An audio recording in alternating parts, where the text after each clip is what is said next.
we have 5,000 years of ancient wisdom with people who try to explain who we are, which is probably the most important question to answer.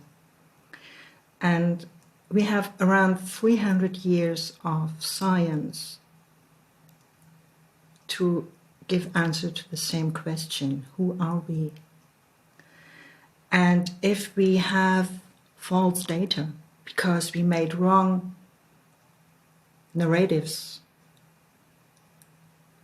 then we have false consequences. And that's leading us to what we are today. So this is where I come from. I feel science is absolutely necessary. We need the details, we need the proven ones, but even if it's not proven, it might be we choose the wrong parameters to check on it. So it might not be that it's not there, but we just made the wrong choice, what we are looking at. So I feel if it's about truth, it's not science. If it's about detail, then it's science, of course. And if it's about proven details, that's what we know. And then there's a huge part of things we don't know. For some people sitting there, I was on the other side once where I required information that really made me feel comfortable in understanding what I know. But please recognize that the information that's about to come with the questions that we're about to get into right now with the fields and energy, because I really want to get deep into this, is going to be something that will irk you. It'll be these kind of answers will make you question things. And I'm sure people are excited, but I'm also sure that some people are going to think that this is weird. That kind of arrogance will never allow you to observe the reality of the universe. So let's just take a moment to view life like that, get into this perspective. And now my question for you.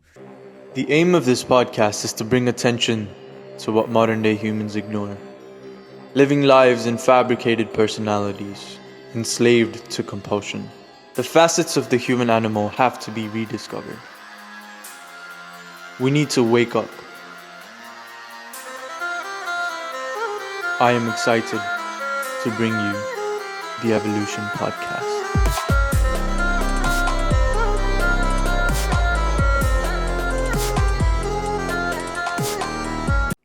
This is it. I've been waiting for this podcast for so long. We've been so excited about this. We've been looking forward to it for quite some time, but it's finally here. Dude, this is what I've been saying for so long. This is the whole intersection between spirituality, the whole intersection between science and all of these things is what I've been looking for so long. I've not found somebody to be able to talk to, because I've always known that the truth is the truth. Science is after the truth. Spirituality is after the truth. Everybody is after the main question that humans have always had as to why are we here? What is it? Why, how, when, what happened, right? And that's the only question that I've always had.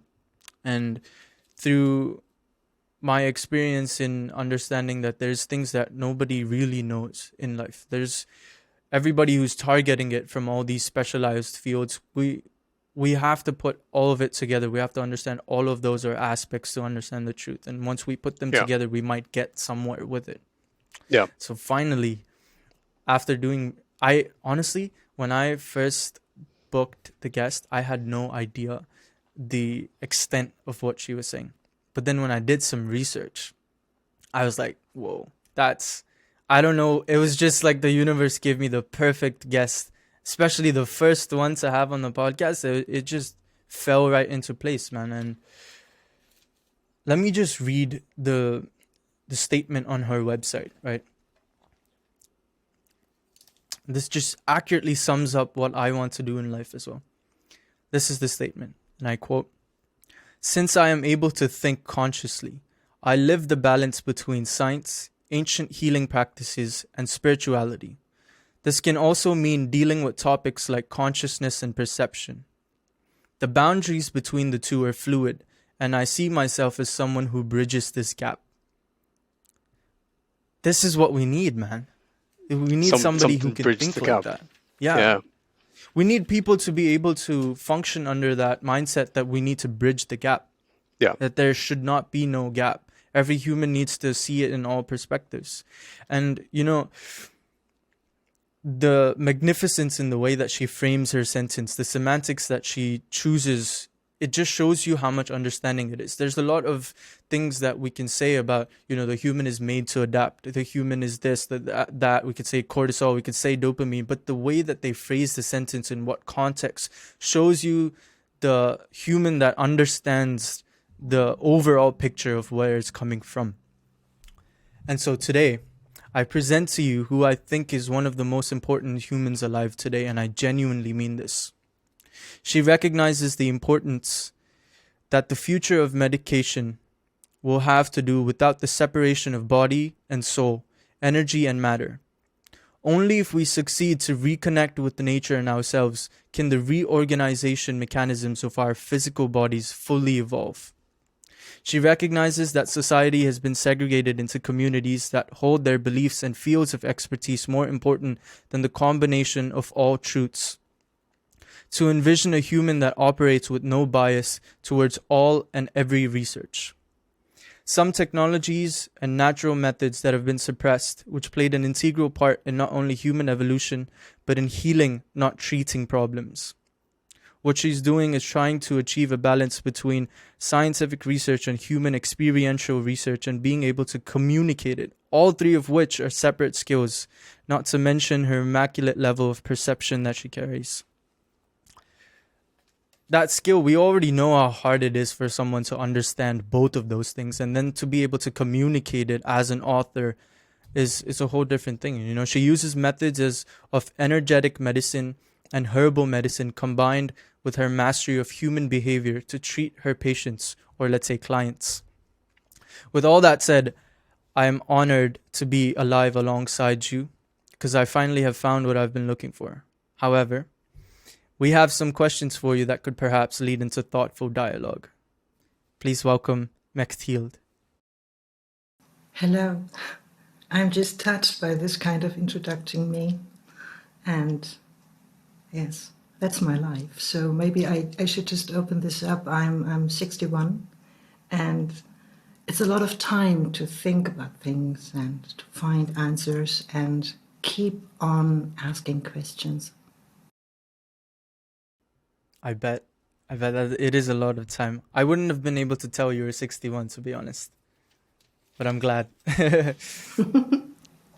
Well, you're definitely wise beyond your years, and like we were saying before we started, it's an honor to just be able to have this sort of open dialogue with you. And from the things that you've written and the things that you've decided to showcase, obviously you're very much into the natural side of things, and you're more curious about how we can go back to that state of being one with ourselves rather than picking things apart. But hopefully, as we unravel this conversation, we'll get to know your take on the specifics on that matter.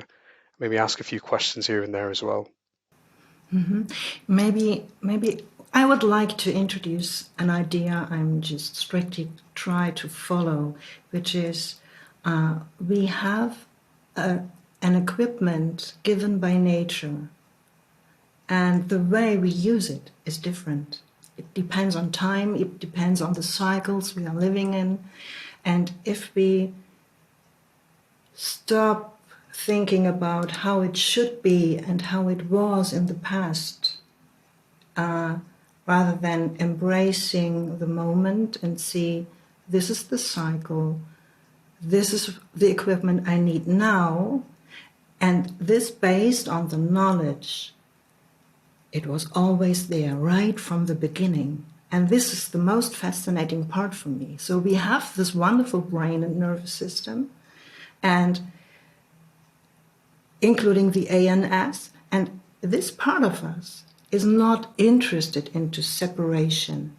It's not interested into details, although it needs details. The most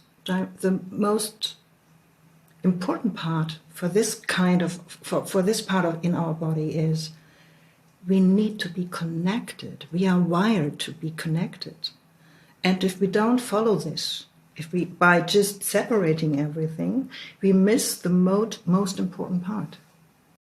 That just, it speaks to how much you've taken this into your own life, that it is so personal to you, the development of that we connect all of these things together.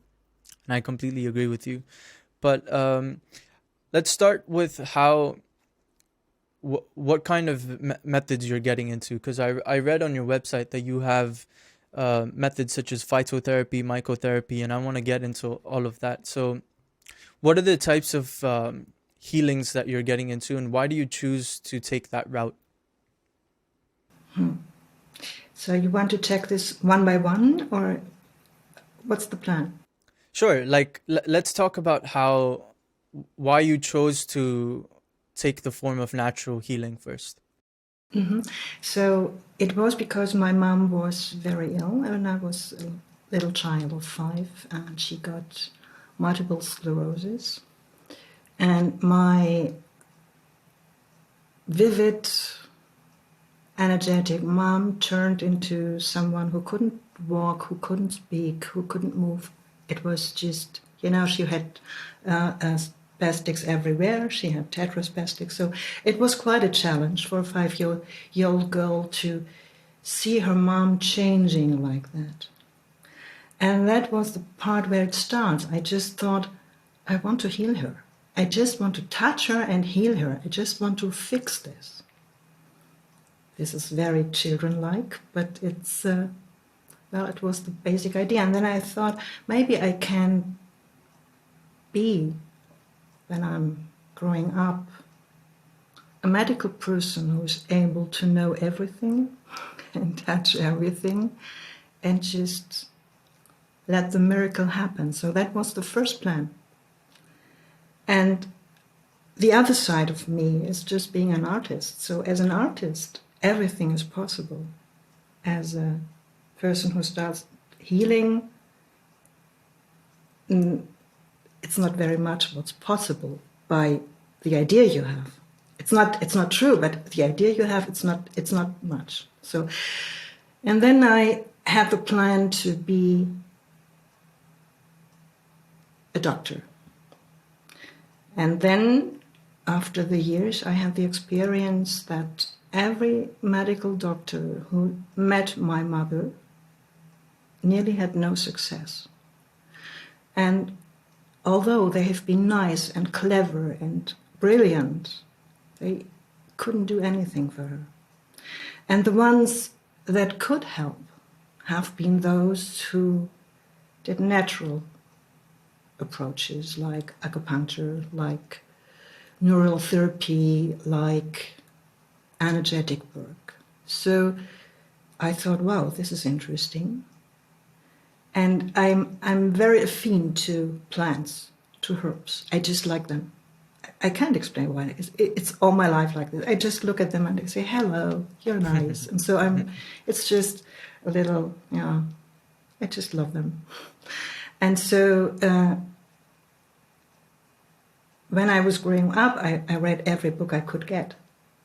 Of course, because my mom wasn't there, I just had to treat myself. So, and I found books that, I'm a quick reader, and so I was always into books that are thick enough. They need to be like this. It's not like that today, but it was like that then. And the thickest books have been about herbal remedies. So I started reading them. And then I learned and I studied, and then I said, well, okay, my conscious choice was not studying medicine. It was doing natural healing, because that was my experience, and that was so interesting. I read all the stuff about the ancients, recipes they used to heal people, and so then I decided, well, okay, then I'll be a naturopath. But I had to wait until I'm 25 before I could do this in Germany. So I said, well, I finished school with 19, so what to do next? So I decided to do something serious, which was physiotherapy, which was with people, it was with the body, and I thought it could be a good start, could be a good platform to grow on. And that's what I did. So then I studied physiotherapy and I studied osteopathy, which is already something very connected in itself. And yeah, then I decided to make my own clinic, and I have my own clinic since 1993. So it's quite a lot of time until now. And how can I explain that? So then I came into contact with homeopathy. And to me, this was, well, the artist in me thought it could be. And the other part of me said, this is impossible. And then it came to this influence of physics in my life, that somebody asked me, so what are you doing? And I said, well, I'm touching people and I'm giving them remedies and I create them myself and I'm using ethereal oils and I'm using herbs and I'm using, whatever. So and he said, well, I think what you are doing is just quantum mechanics in practice. And I said, what? So I was into physics, but I never connected this, what I did, with this part of me. And so he said, yes, I'm sure you should study more, just do some research to get the idea. And then it was kind of, well, all of a sudden the small box I still was in just opened, it cracked open, and I thought, well, the world is just wonderful. Everything can happen. And then it was very quickly for me. So I decided to do cell symbiosis, which is a therapy which uses IVs to give support for the body. And it was all about fixing. And the other part of me said, well, fixing is not just mechanical. Fixing is something which thrives from your inside, that starts in your core. And what I felt is people came to me and they look disconnected to themselves and to the world they live in. And so I decided maybe this is the way to do that. And then my spiritual practice came in. So I started meditating when I was 15, not because I was so brilliant. It was just the only thing my father didn't know. He was very clever. He was a studied man. He knew nearly everything. That's how I experienced it. And he could say to everything something really profound. And I was there and thought, well, I need to have something from my own. And that this was meditation. And in the connection between physics and my art and my medical knowledge and my never stopping curiosity, learning. So, learning just makes me happy. So that's why I'm learning every day. If you do this 365 days a year, it's a lot. And if you do this for 60 years, well, in the end, you learn more. And I hope to live longer and learn every day. So, and I'm curious what will be my idea then about the world. Yeah. So you mentioned you made the conscious decision not to do a medicine practice, as in the allopathic way, in the doctor way. Why was that so? Because I felt, well, it's a critical question. You know that I'm working for doctors and care practitioners as a teacher. So, of course, I have full respect to every way you learn. And I decided to study medicine by my own, which means every day. So it's kind of university of life, because everything I learned wasn't enough for me. So, and my conscious decision was I couldn't do this because it was too small. It was just a box. And it was a box, if it's this, then it's that. And I already knew with 18 that this is not life. Life is in a cycle. Life is non-linear. Life is not, non-linear is a word you're familiar with, I think. So it's not A to B to C, it's chaotic. And so if it's chaotic, in the best sense of the word, and if this is life, then the medicine is just a little part. And I was sure there are many people who do this in a brilliant way. So that it didn't needed me to do that. And the other fear I had, it was actually fear. What's the other part? That was, I didn't want to be spoiled by this kind of thinking. You know, my heart felt, don't go there. It's just, it felt like starving. So, yeah, maybe it's a hard way to describe it, but that it was like that. It's just the simple truth. Mm-hmm. I completely understand that. Sometimes when I'm talking about these topics that go beyond the capacity to be scientifically proven, it seems as though the respect for it is kind of dead in the majority community for it. And the people who speak about spiritual stuff seem to sound like they're just speaking woo-woo. And it kind of takes away that respect from people who've actually put their lives into understanding it. But granted, there are people who use that to their advantage because there's no proof to it. There are people who try to, make careers out of, let's say,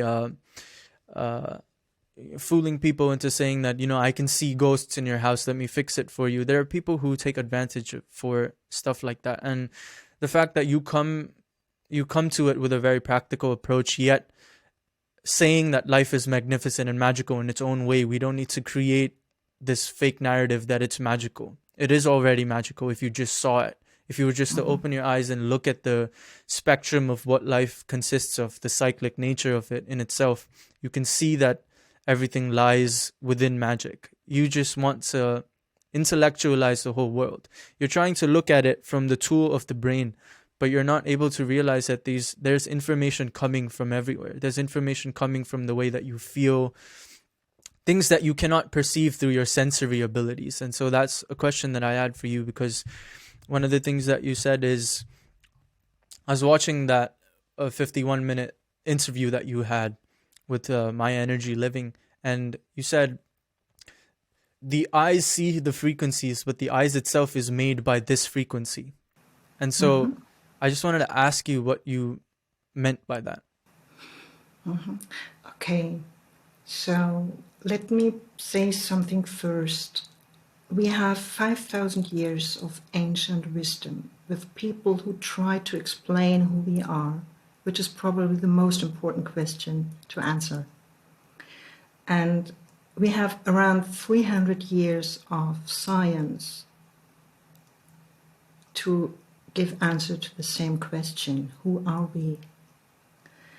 And if we have false data because we made wrong narratives, then we have false consequences. And that's leading us to what we are today. So this is where I come from. I feel science is absolutely necessary. We need the details, we need the proven ones, but even if it's not proven, it might be we choose the wrong parameters to check on it. So it might not be that it's not there, but we just made the wrong choice, what we are looking at. So I feel if it's about truth, it's not science. If it's about detail, then it's science, of course. And if it's about proven details, that's what we know. And then there's a huge part of things we don't know. And so this is just to say this before, because otherwise it doesn't make sense what I will tell you now. So to me, it's the world was before me. So the world has special environments. So like we have oxygen, we have CO2, we have all the stuff we need. We have a special way of frequencies of light and all that. So, and now I have two approaches to look at it. If I can say, what does light to my eyes? How do my eyes react on it? Or I can say, well, it's interesting that everything I can see is fitting to the frequencies around me. And if it fits, it makes more sense to me to say, well, I'm created for this environment. If I would be a frog living somewhere in a pond in the depth of darkness, my eyes have to be different. And actually, it is like that. If you look at frogs' eyes, they have a different frequency, and they have the same frequency as we have. So if we would live in the darkness, after a while, our eyes would change. And so the next step is there are some scientific researchers. They made an experiment. They made an experiment for using frequencies on the legs of frogs, but they used the frequencies for the eyes. And after a while, in the leg of the frog, an eye appeared. So this is kind of, it's proven to me. If I can make it the other way around, then the narrative I had was wrong. So my narrative is, because it's like this, I'm made like this. Right. And so this is, the story in this is, what does evolution then mean? What does it mean if it's like that? Yeah. So basically, you're saying, this is a thought that I have too. Is like our sensory abilities have been made and developed itself by evolution for us to stand here. So the human's ability to hear, see, touch, and feel. Well, it can be like that, but it might be different. So the point is, it totally fits. It comes together. But the point of evolution is, if you look on genetics, evolution doesn't make so much sense. Yeah. I don't know whether you agree, Sandeep, but to me it's, if I'm looking for evolution and I'm bringing it together with genetics, then I feel, well, I don't have the time to survive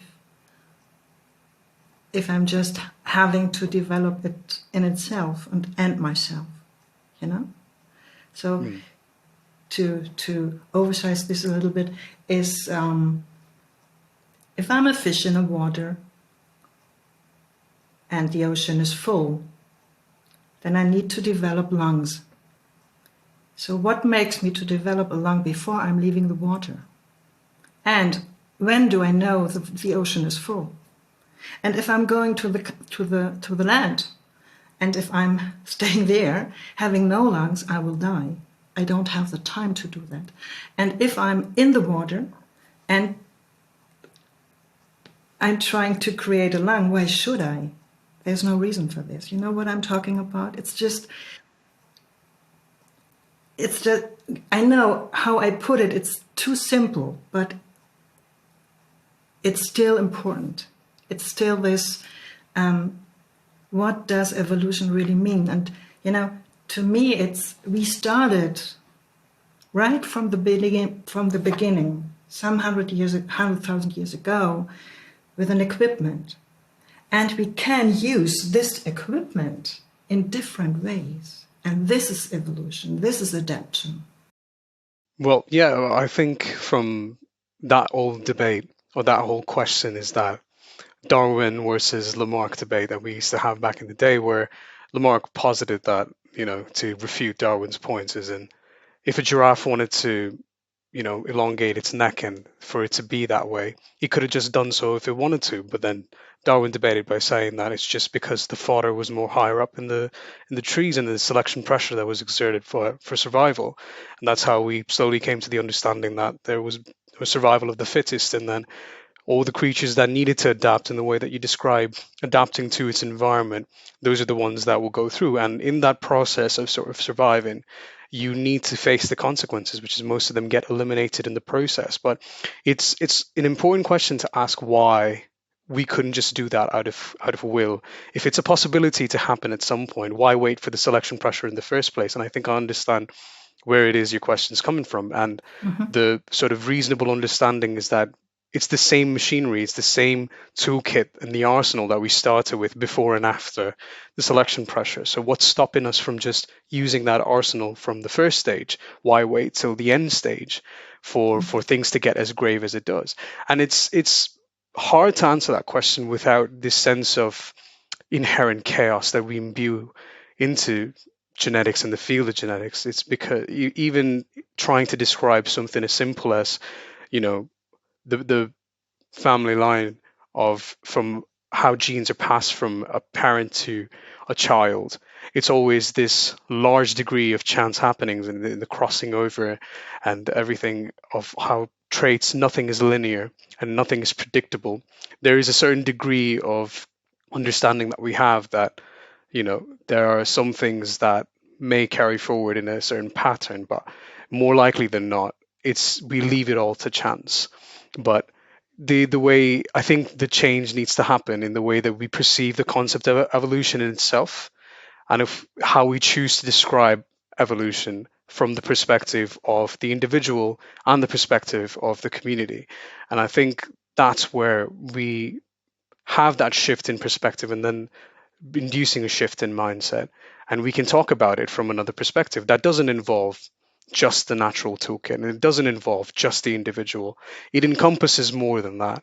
It's this idea that we were talking about earlier of not being too specialized in trying to describe something as complex as, the human body, and trying to contemplate an idea that's even more complex, such as evolution. So maybe the question isn't as straightforward as it should be. Maybe it needs to be broken down. It's like an onion. There's many layers to it, and we need to perceive it with all of those layers combined to actually answer that question. And that's so interesting to me, at least from a perspective of someone who's studied genetics and comes from there. But it's fascinating to see how you've arrived at that similar conclusion, but from a perspective of just wanting to be that 5-year-old girl in nature, and wanting to be in tune with nature and just happy to be around nature, and how you've realized that. I wonder, looking at the last 20 years of science, whether our narrative is correct. The survival of the fittest doesn't seem to be the best way. There is a part in evolution or in societies which is a survival of the fittest. But I feel if we think based on a narrative that says you have to be better than the others, then we miss something that nature gives us, that our brain and nervous system is wired to. And this is cooperation. And so if I start from cooperation, then I don't think, so for example, the strongest semen comes to the woman and then makes the new fetus. So this is the basic idea. What about if we need all these semen to bring the one who is really the best in this dance of love between the two? Right. So this sense of community, as also seems to be a recurring theme in the things that you like to talk about and on your website, is that you are a big proponent for this sense of community rather than the sense of individual. And I think, Saz, we were reading about that for quite a bit, and I believe you had a few questions about that as well. Yeah, I actually do, and I really want to get into it. But just to finish that thought that you guys are having, I feel like both of what you said I completely agree with, but at the same time, I'm looking at it from a perspective of what we have right now and the tools that we have been developed already. I'm not saying that we have any choice as of yet with the senses that we have, but the perception that we have because of the senses we've developed through evolution limit the sense of our reality, is what I was trying to say. As in the way that your frequencies that can only be received through your human ocular vision and your human auditory perception is the way that you view reality. And so to think that whatever you see, the way that you look at this tree versus the way that a fly would look at this tree, the perception of it is completely different. And so if you were to put yourself into this situation and try to perceive reality from the space of these are my senses and this is what reality is, we kind of miss out on the aspect of it. Because like you were saying, that it is a frequency aspect of it, but we cannot see the frequencies that have created this. We cannot see the frequencies that exist behind the energy of matter in itself. And to move from that point into where we can take evolution, I feel like as we've sat here today as humans with self-awareness, there's a little bit of a difference here. Of course, there might be animals that we don't know of that have self-awareness, that we don't know if that might tap into some level of consciousness. But regardless of all that, in the humility of not knowing anything, we can say that we have some sort of self-awareness. And so just the mere fact that we can observe that our reality is not reality, and that we can observe that there are things happening inside our bodies that are separated from our actual perception, right? Through meditation, you might have understood. Sometimes the word meditation is corrupted everywhere, right? But the word meditation really does not mean anything. It does not point to anything specific. But if you look at, let's say, a really old tradition that comes from ancient India, they have specific terms in Sanskrit to define what you do under sitting down and closing your eyes. It's not just that you close your eyes and you feel, you de-stress. That's a very vague way of saying that you're meditating. But in that concept of closing your eyes and observing the animal, observing the momentum of what is already running inside you, the momentum of evolution. This is something that I say, Mechthild, on my intro, is that I say, if we do not observe and understand the extent of evolution within ourselves, then we are slaves to the momentum of evolution. So I believe that we in ourselves, in our own lives, we create this momentum, that has come from that fish that wanted to gain those lungs to come outside. And we have the same momentum that we create in our own daily lives with our limited lifespan. And we become enslaved to it when we cannot observe it. But the fact that we have self-awareness today and the fact that we can observe it puts us in a slightly different position to say that now there is some kind of responsibility on evolution, as though that we don't have the ability to change the course of evolution in one lifespan. But if we were to assume that the I am me as one human, then it distracts from that idea of evolution as a community. And so to bring that back to the community, I don't necessarily see myself as one human. I see myself as the combination of what is going to come from me and what I have come from. And I see all of us together, even from, if we go back far enough, all of us have come back from the same human being, have come from the same fish, same gorilla, same chimpanzee. So in some sense, we have that, we all have the same genetics in that really large sense. So when we speak about community, instead of seeing that we can evolve in our own lives, I think we have to consider that evolution can take in its course, just not in one lifetime. It can be propagated through the whole thing, but not through intellectual thought, because that's really hard. And that's how I think people have tried to propagate it. People will try, this is my philosophy. If you follow my philosophy, we evolve. That's a very linear fashion of doing things, and it doesn't amount to anything. Whereas if you were to use the other facets of humans, like for example, if you just directed, if I was to improve my ability to stay self-aware and not fall into a psychological reality repeatedly, and if I was to improve my ability to tap into some kind of consciousness, that obviously creates some kind of genetic mutation over the course of some time. So before I conclude that it obviously creates some genetic mutation, I should ask you guys, do you think that in doing that, in trying to evolve in that manner, does it influence something that we know in a scientific method? Yes, genetically, but also does it influence something that you might know in a spiritual way, in an energetic field of things? So that's the question I pose to you guys. So to me, it's both ways. And I would just pick up one thought of you, which was meditation. So meditation comes from Latin meditare. That means just exercising. That's it. So it's exercising, just observing, just being. it's keeping focus, but it's not in itself something, it's Right. just, it's a method.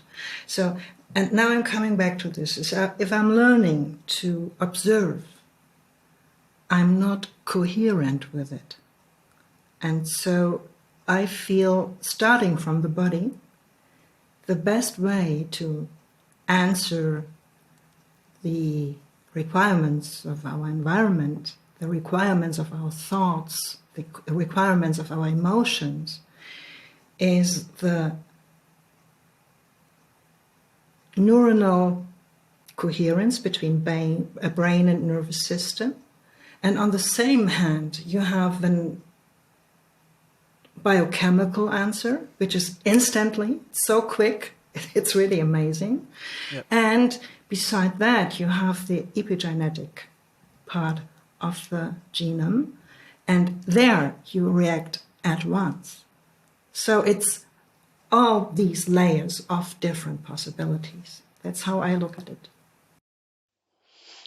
I think I share pretty much a similar but more sort of straightforward opinion on that matter, where I think the question is, if you train something or you train yourself to perceive using a bit more, as in not just focusing on the 3% that we do know, but also trying to encompass the 97% that we don't understand necessarily for different reasons. But what we suspect primarily is because we don't have the capacity to perceive it, because we haven't trained ourselves to use anything beyond the five senses, and the sort of, we haven't learned how to use the complexity that is the human animal in its full capacity in order to understand and perceive everything that we don't understand, or let alone the things that we do understand.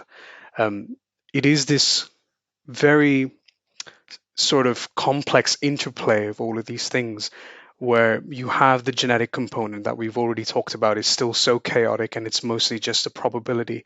A lot of the environment takes away. We've seen it in a lot of research where we've done twin studies and adoption studies, and we've looked at the factors of how the environment influences so much on the genetic makeup of an individual. And then you think about what the state of the parent is, and you change that state of the parent before conception, and to see if the progeny is going to vary. And if the parent is arguably healthier in a hypothetical situation where the genetic makeup was the same, but one of the parents were healthier than the other, does it then signify a genetic component of something that's traceable that goes from the parent to the progeny? So to answer the question of whether we can train ourselves into causing these so-called genetic mutations, which we know happen anyway, is just random chance of occurrence of 1 in 5,000 that happens. That frequency remains constant. Can we improve our chances by then introducing a non-variable, or at least introducing a constant to some degree? The answer is yes, but we're still looking at things in terms of a probability. And to be fairly honest, it doesn't really matter all that much, because we're not necessarily wanting to look at it as, the linear fashion that we're describing. So attempting to describe it in this linear fashion, being a geneticist, even then, trying to describe it in this linear fashion just makes no sense in the context of evolution that we're talking about, because our ultimate goal isn't to seek an explanation. Our ultimate goal is to, again, be better, and to induce ourselves and to put ourselves back in that situation where we didn't feel the need to explain any of these things. Our ancestors had the capacity naturally to use the faculties of the human animal, but they didn't question it all that much. And they were arguably far better at utilizing these faculties than we are today. And that's the sort of narrative that we want to push it in. So at least that's my linear to non-linear take on that. I understand what you're saying. I think I would love to go deeper into that. Maybe it's not the right time, but it's pretty. Yeah, there's a lot of input that's touching things that I already think, and to me it's like that. If I remember how I'm wired, just fact. I'm wired in a special way. It might be evolution, it might be genetics, it might be experience, everything plays a role, that's for sure. If I remember, I'm wired for expanding, I'm wired for development, then I have to, that's the way how I do it. I just check, when did human beings change?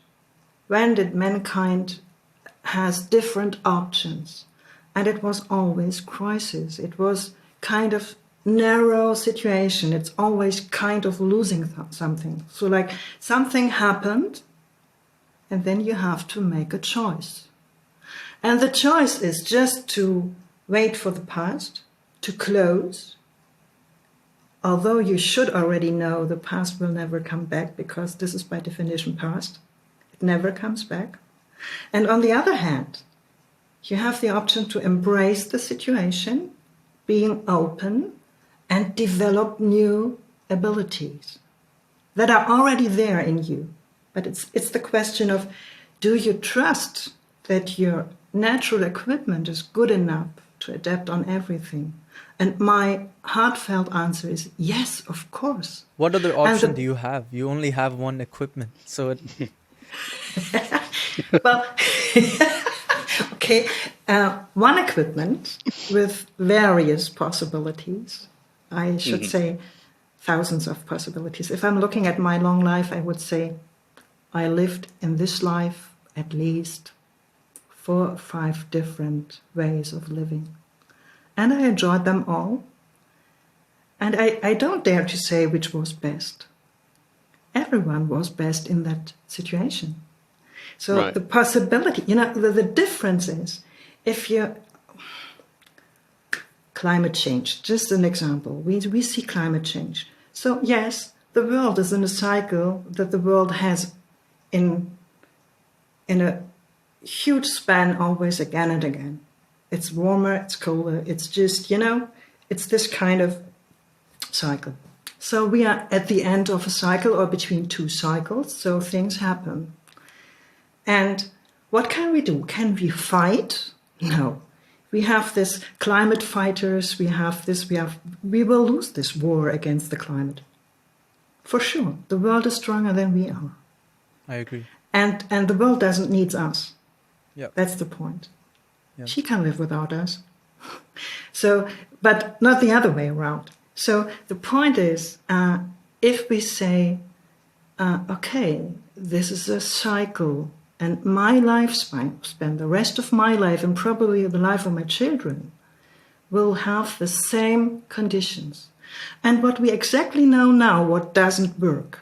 So this is an advantage. We already know what doesn't work. And if we rely on the idea, yes, I have a good equipment, and I will develop something which I don't know, then I'm opening up for the emerging properties. So we have to change step by step everything. But it starts by the narrative. It's cooperation. Nature is not survival of the fittest. It's not the strongest who wins. It's the one who adapts best and the one who cooperates most. And this is not contradiction to individual or the group. It's part of it. So it's not contradictory. It's just part of it. So it's just an extrapolation of the same narrative, and it's just such a beautiful way to phrase that as well, where you're not necessarily saying that it's not survival of the fittest. It's how you look at it. It is still technically the fittest that's surviving, but not in the conventional dog-eat-dog world sense.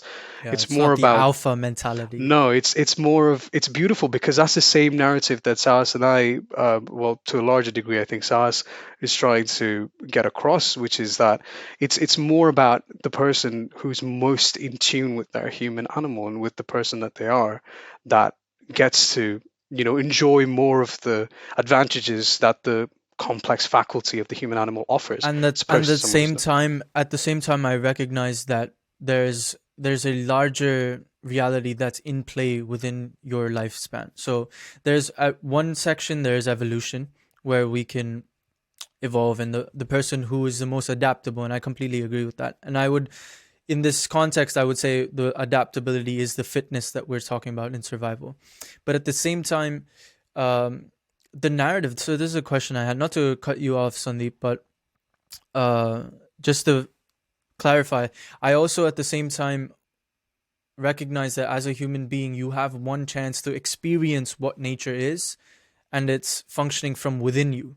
And so in doing that, in finding the answer from within you, you already become the fittest. It just happens to be one of those things. And so the main narrative that I'm pushing would be to find how to experience nature in an existential reality apart from a psychological reality. And in that fashion, you happen to become a very fit individual. And then we build a community of individuals whose focus is towards that. And then we unite as a community. Only then there's a purpose. Until then, we still revolve around psychological buildings of societies. We're only changing the design of society, but we're not getting anywhere as humans. So this is the last episode that we had. Sahas, this is something I put into words like, we are just running at the same wall, we just paint it different. We just use a different color. So it's, I love pictures. And I don't know whether this works in English, but in German it functions very well to say, so it's, you're running beside the same wall, but it has a different color. Yeah. And I think the challenge here is really to find something new without causing anger, reluctance, resistance, or fear. Yes. And this is the idea I love most. Imagine all the mainstream people, or the mainstream like TV or social media or whatever we have, would say, remember, we are made for surviving. Remember, we have an equipment that works. Remember, you have the choice.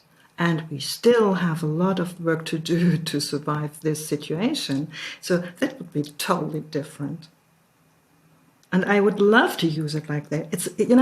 It's like integrating everything. And so we are so much about, maybe this is my generation, we are so much about separating and building a group that is closed. So we are using rituals to exclude other people. So, and again, it's something playing around with words that might not work in English, but I say, the opposite of integration is not separation. The opposite of integration is extegration. So that's what we do now in our society. We extegrate a lot. Everybody's individual. And so we don't have this wonderful, wonderful piece of co-regulation that nature gave us. So this is just vagus system. This is just, again, nervous system. So if you look at neuroscience, you see it's all there. We just have to use it. So even if we look at our brain, we have different characters in this brain who all have a special, specific way to look at the world, and we need to bring them together. So I call this brain conference. So I have to consciously be able to choose which part of my brain do I use now. Is it emotional? Is it this one who says, I love everybody? Or is it the one who is very skeptical and tries to protect me?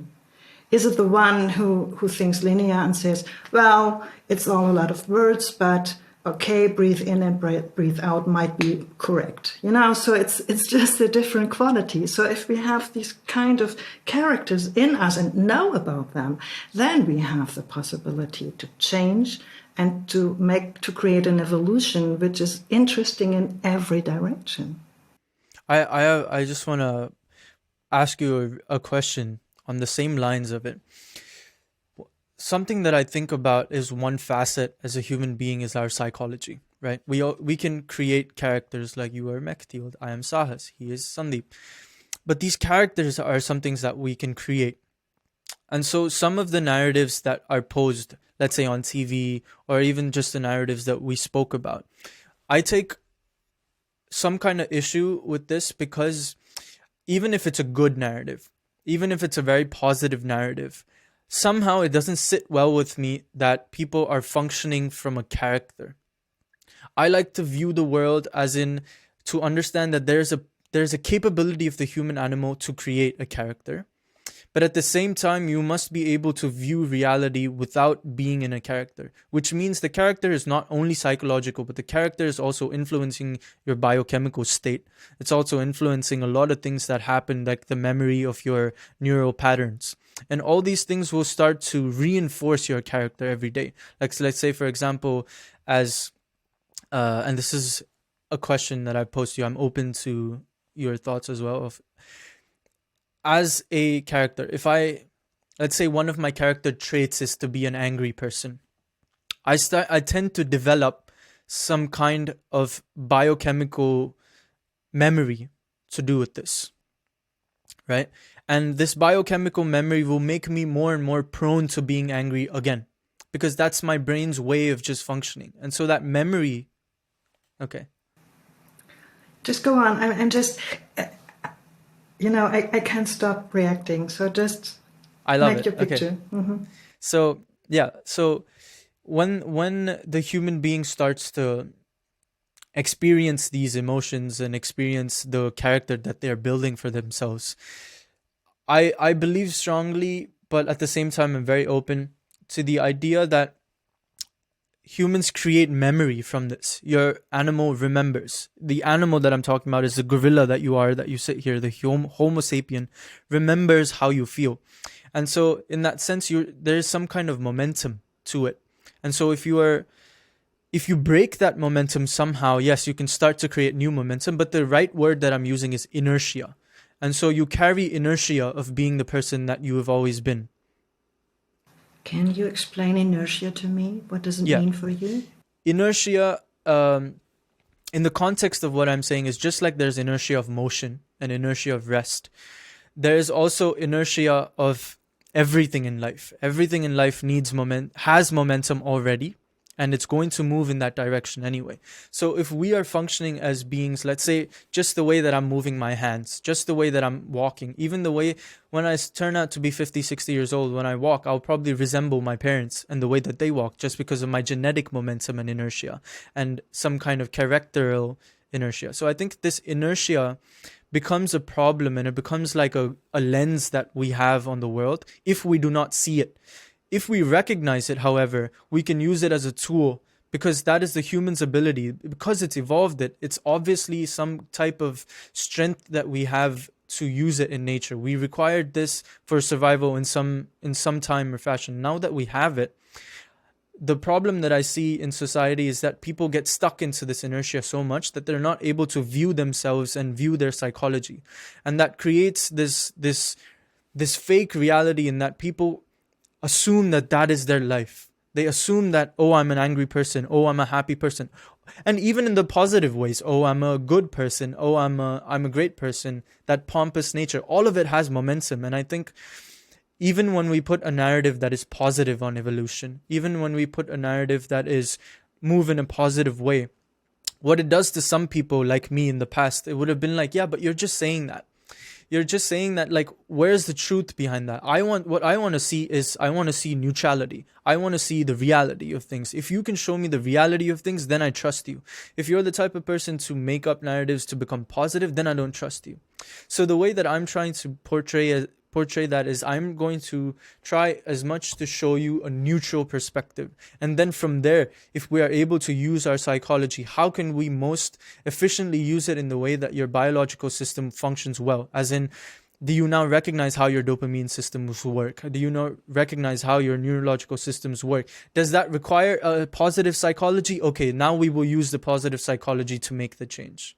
But it needs to come from that deconstruction and then reconstruction. I totally agree to the last part. I'm totally with you, and I'm a fan of deconstruction because it's needed. That's not what I was talking about. So we have a special kind of misunderstanding here, which is important because it's everywhere. Yes. So if I'm saying character in together with the brain. It's not your character or my character as a person. It's just, we can break it down to 4 types of qualities everybody has. And each part has a special function. So this is neutral enough, I think. So each part of these 4 characters has, and by the way, it's Harvard research. It's not just spirituality. Jill Bolte Taylor, maybe you heard about her. She's a neuroscientist in Harvard, and she had a hard experience in the 19th when she got a stroke, and she wrote this wonderful book, Stroke of Insight. I highly recommend to read this book because that made a difference. So her brain totally broke down because of this stroke, and she got surgery in her brain, and they put off a ball in this size, like a tennis ball, out of her brain, which is a lot of blood. And so everything broke down, and she was a neuroscientist at the time already, and she could observe which part of her brain just gave up. She could define it by the knowledge she had. And although this brain wasn't working properly, she still could observe and say, this part, that part, that part. I should do this, but this won't work because I can't communicate. And so this made a huge impact on her further research. So 1 year later, she already was in talk shows, and it took her 8 more years for full recovery. So she changed her whole research system to see there's much more than we see. And the so-called brain huddle is a way how she looks at the brain. And she says if you would make a personal test, like Myers-Briggs, I don't know whether you've, Myers-Briggs is a very common way to test a person's character. You would find Briggs-Myers, yeah. So you find 4 different characters in each and every brain. And these 4 need to work together. So this is the first internal tribe you're living with. And the other character is, so Mechthild is positive, she is full of energy, she tries to find things out. And of course she has a lot of sadness, and of course she's doubting, and of course she's skeptical, and of course she has to consciously choose to think at it. So what's really there? And don't agree to everything. So don't identify herself by a challenge. This is not me, it's just a challenge. And so this is a beautiful mixture between neuroscience and just experience. And it's a beautiful combination of ancient wisdom with the evolution we need to have now. So I totally agree with you that we might have a character, and I just want to give something back, which is, again, science. We know that in the first 5 years, we just download what we see, because that's how we experience this world functions. So if we have parents who are very much into pain, then I learn very quickly I need to show pain, that they are just paying attention to me. If I have parents who fight for their life, who are always aggressive, then I learn, so this is important for making a living being like that. So the first 5 years, we simply download what we see. And behind that, there's a character that I brought with me. You know, I'm working with babies as well as an osteopath, and it's so touching seeing the small little ones, how precisely they come up with their own character. Which is, you know, sometimes I can say, that's how she will be in about 6 years. You will have a girl like this and that. And most of the time it's true. But it's not all of this, but it's, you know, this piece was already there just in the beginning, in the first 2 or 3 weeks after birth. So then comes the 5 years of download, and then comes the decision, what do I want to do? And the problem, I don't like the word problem, but it is one. The word is, if you say this is all, and if you identify with the first 5 years, you're not yourself. And I always like to say the truest form of yourself you are if you are in love. If you just started being in love, then everything is possible because your biochemistry allows you to be totally yourself. You just break up every box and every rule you had before. And after a while, this download comes back, this behavior, this pattern comes back. And then you simply can say, who was this? Was this me? Or was it something I saw? Was it something I just copied? And again, this is conscious. You have to make a conscious choice. Is this me? Or is it something I observed and I just adapted because I thought and felt this is the way how to survive under the circumstances in the best way? Right. It's very interesting that but it still sounds to me. So are you saying that we come with personalities already kind of defined, and then we learn how to develop more of that personality? But there's already, as a child, they come with personalities just as a baby. I think it's something, well, it depends on what you think about life. If you think it's just this life, or if you think you have different lives, or no matter what. But what's sure, to me, it's totally clear. People are there right in the beginning, and they're coming up with their own personality. Yeah. And even if they are so small that they are able to survive by themselves, they just need parents to carry them. They need a mom to feed them. They can't even walk. I mean, compared to nature, this is just nonsense, starting a life with such kind of helplessness.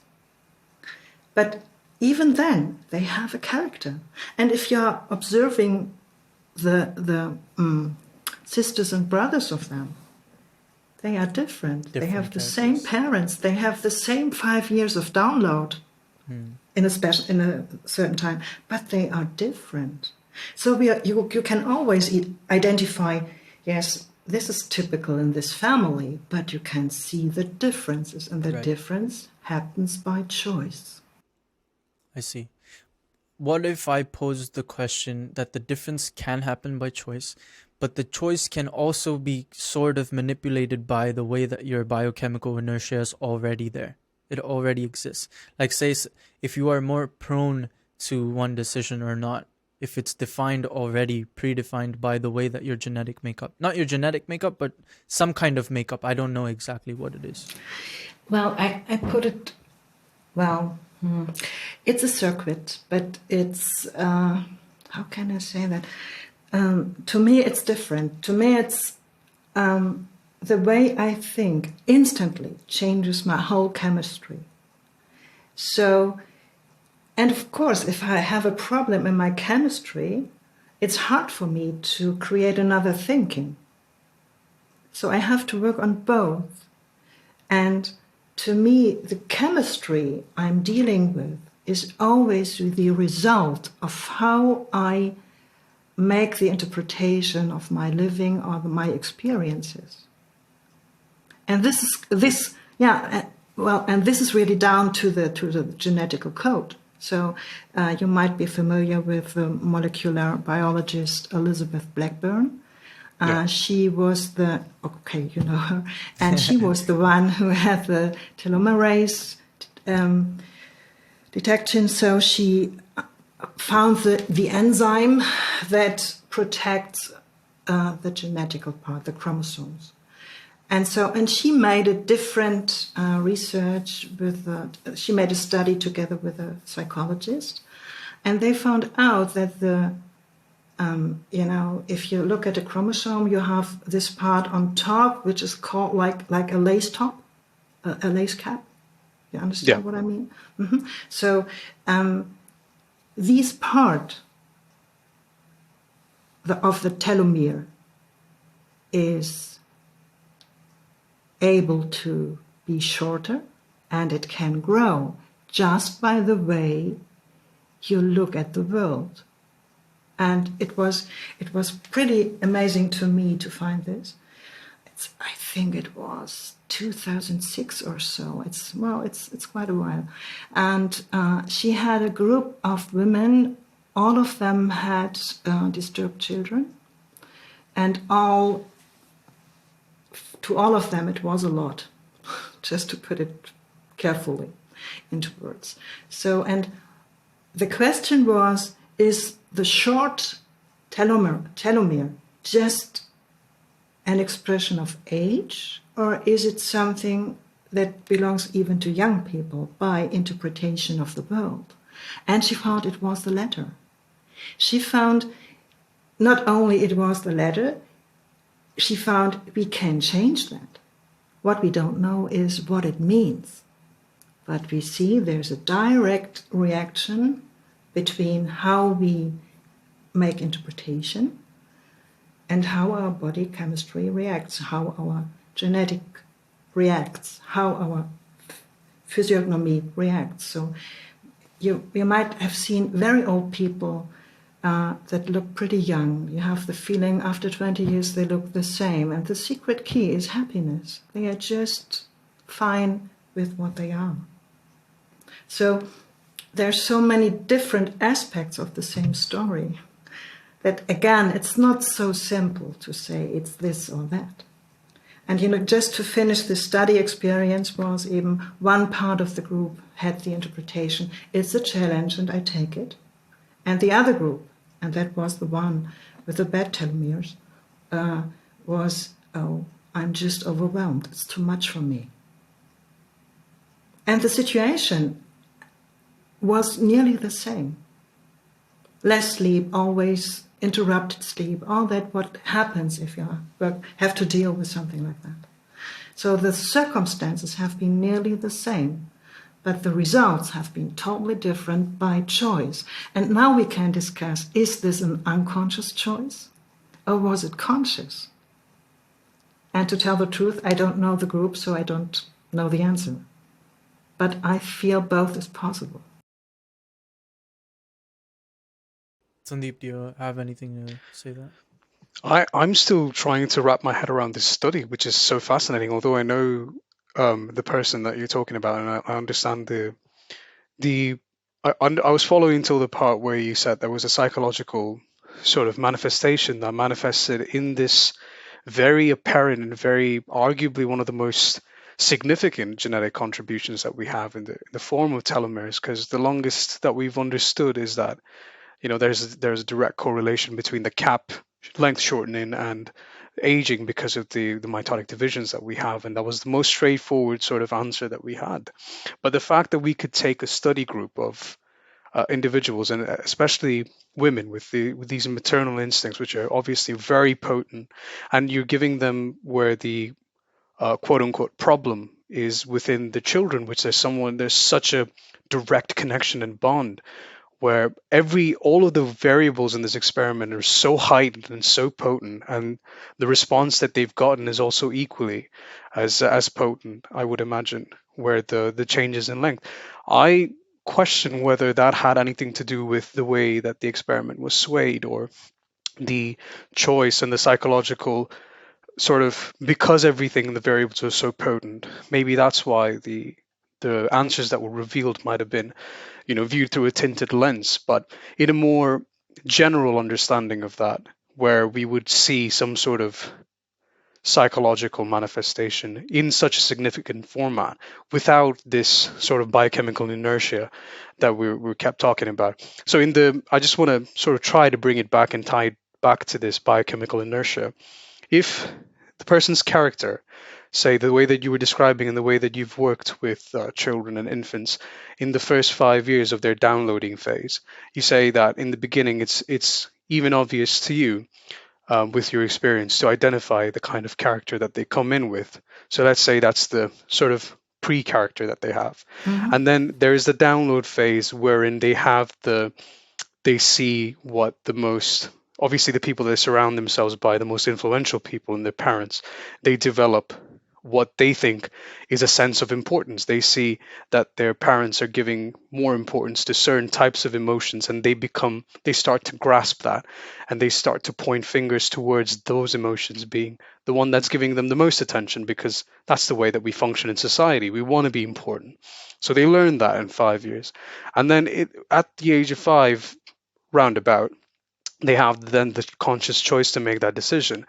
But what if that decision was swayed so potently by this unformed sort of inertia that they haven't realized yet? Let's call that the biochemical inertia, that they're so prone to doing just because of their genetic makeup, just because, and it's as potent as the relationship between this mother and child in that experiment. Imagine that level of potency that they haven't tapped into during the moment that they make that choice, that at the end of the day, it doesn't become a choice at all. It's dictated already. They just don't know it yet. And it's the illusion of choice. But then it's transformed. It's possible, Sandeep. I can follow your idea, and I agree on that. That's possible, and it very often happens like that, for sure. Coming back to the study, they made a second study to check whether they can change the behavior and whether they find the same results. So they trained the ones with a problem idea, working with different terms of words. And only 4 weeks later, the telomeres changed.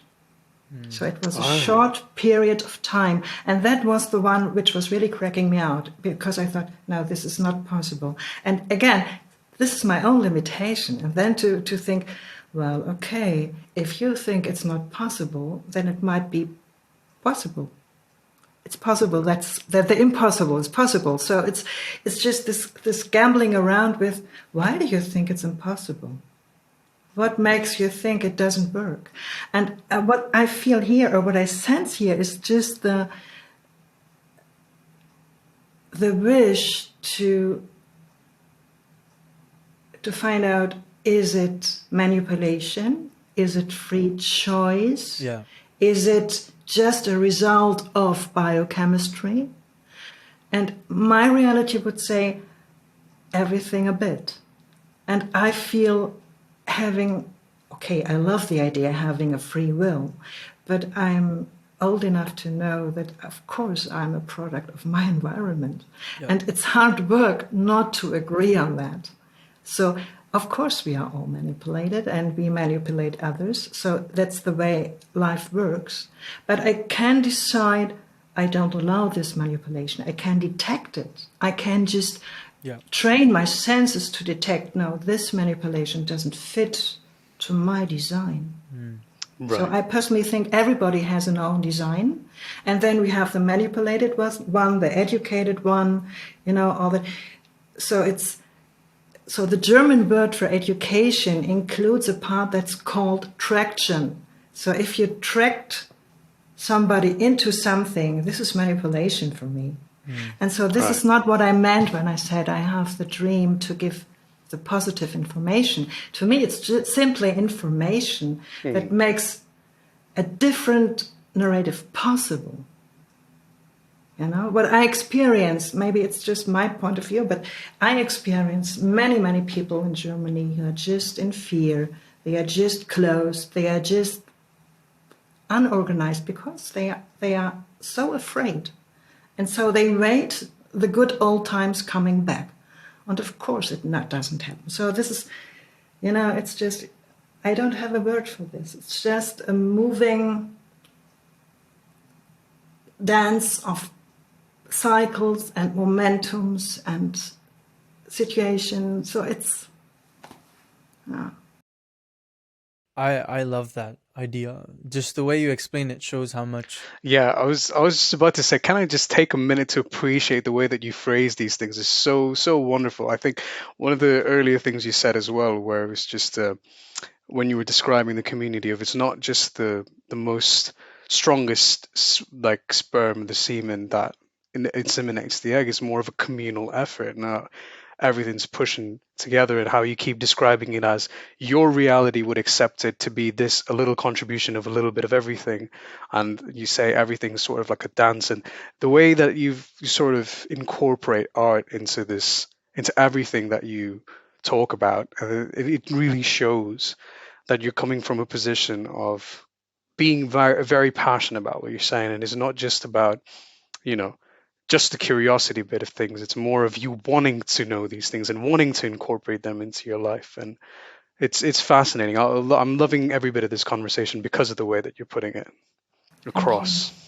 Thank you. You, by the way, the semen part is as clinical observation. So it's by artificial fertilization, you know, when they observed how the sperm and the egg come together.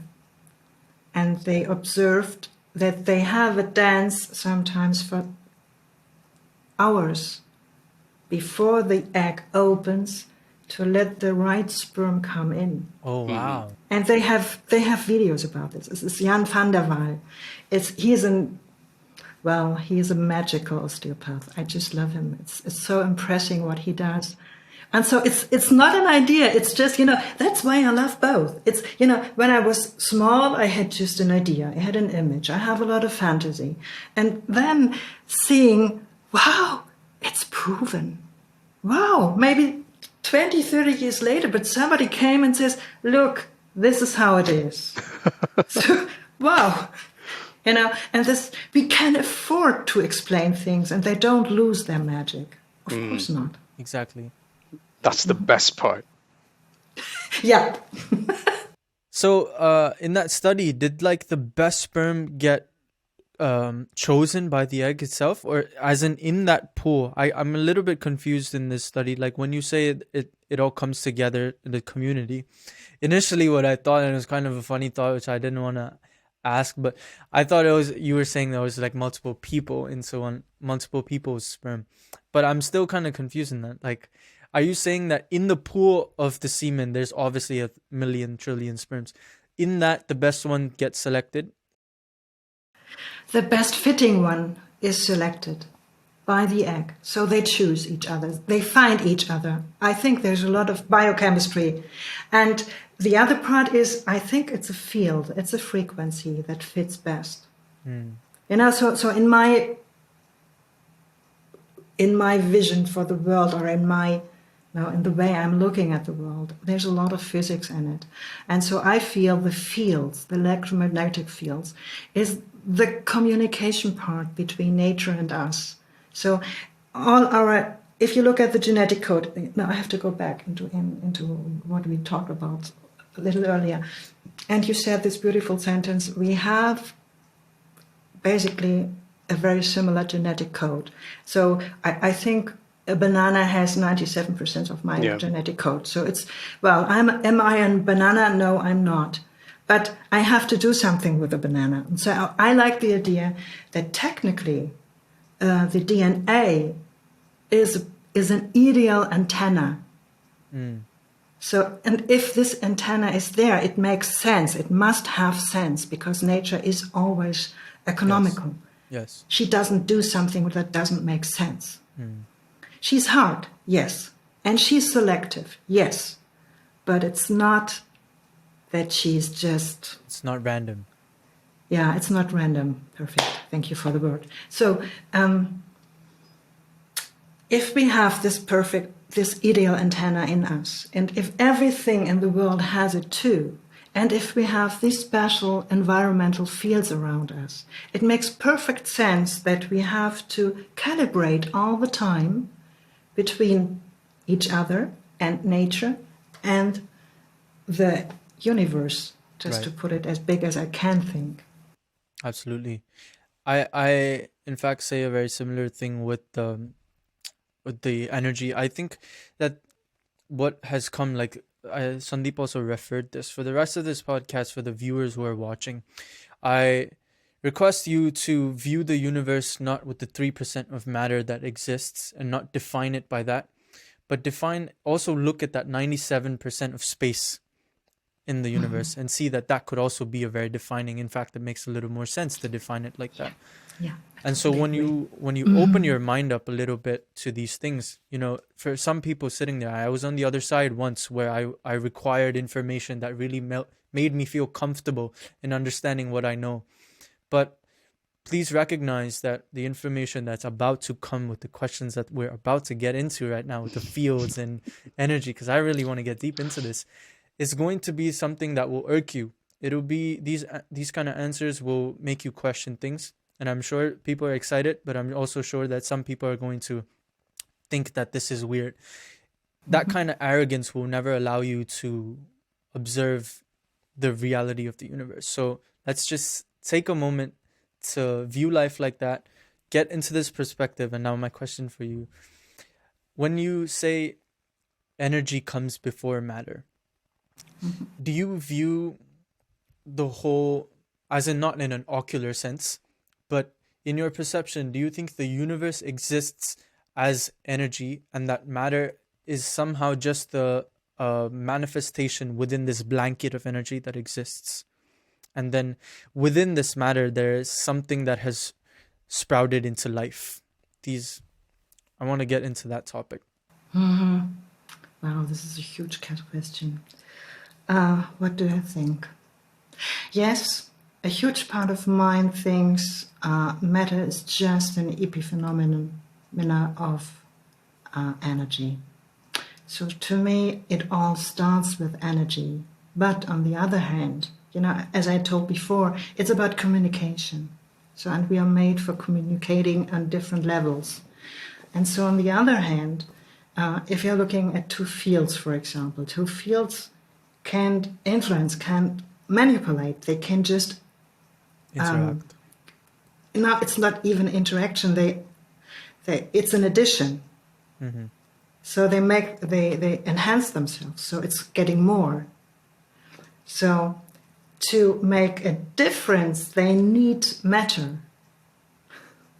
So if you look at it this way, so matter might be the second step. This is my way to look at the world, and I can start with the Bible. In the beginning was the Word. Word is frequency. So, and if I don't think in Christian words, I would find similar pictures. So I checked all the religions I could find, and they all have the start with the word, with frequency. And so the start is there.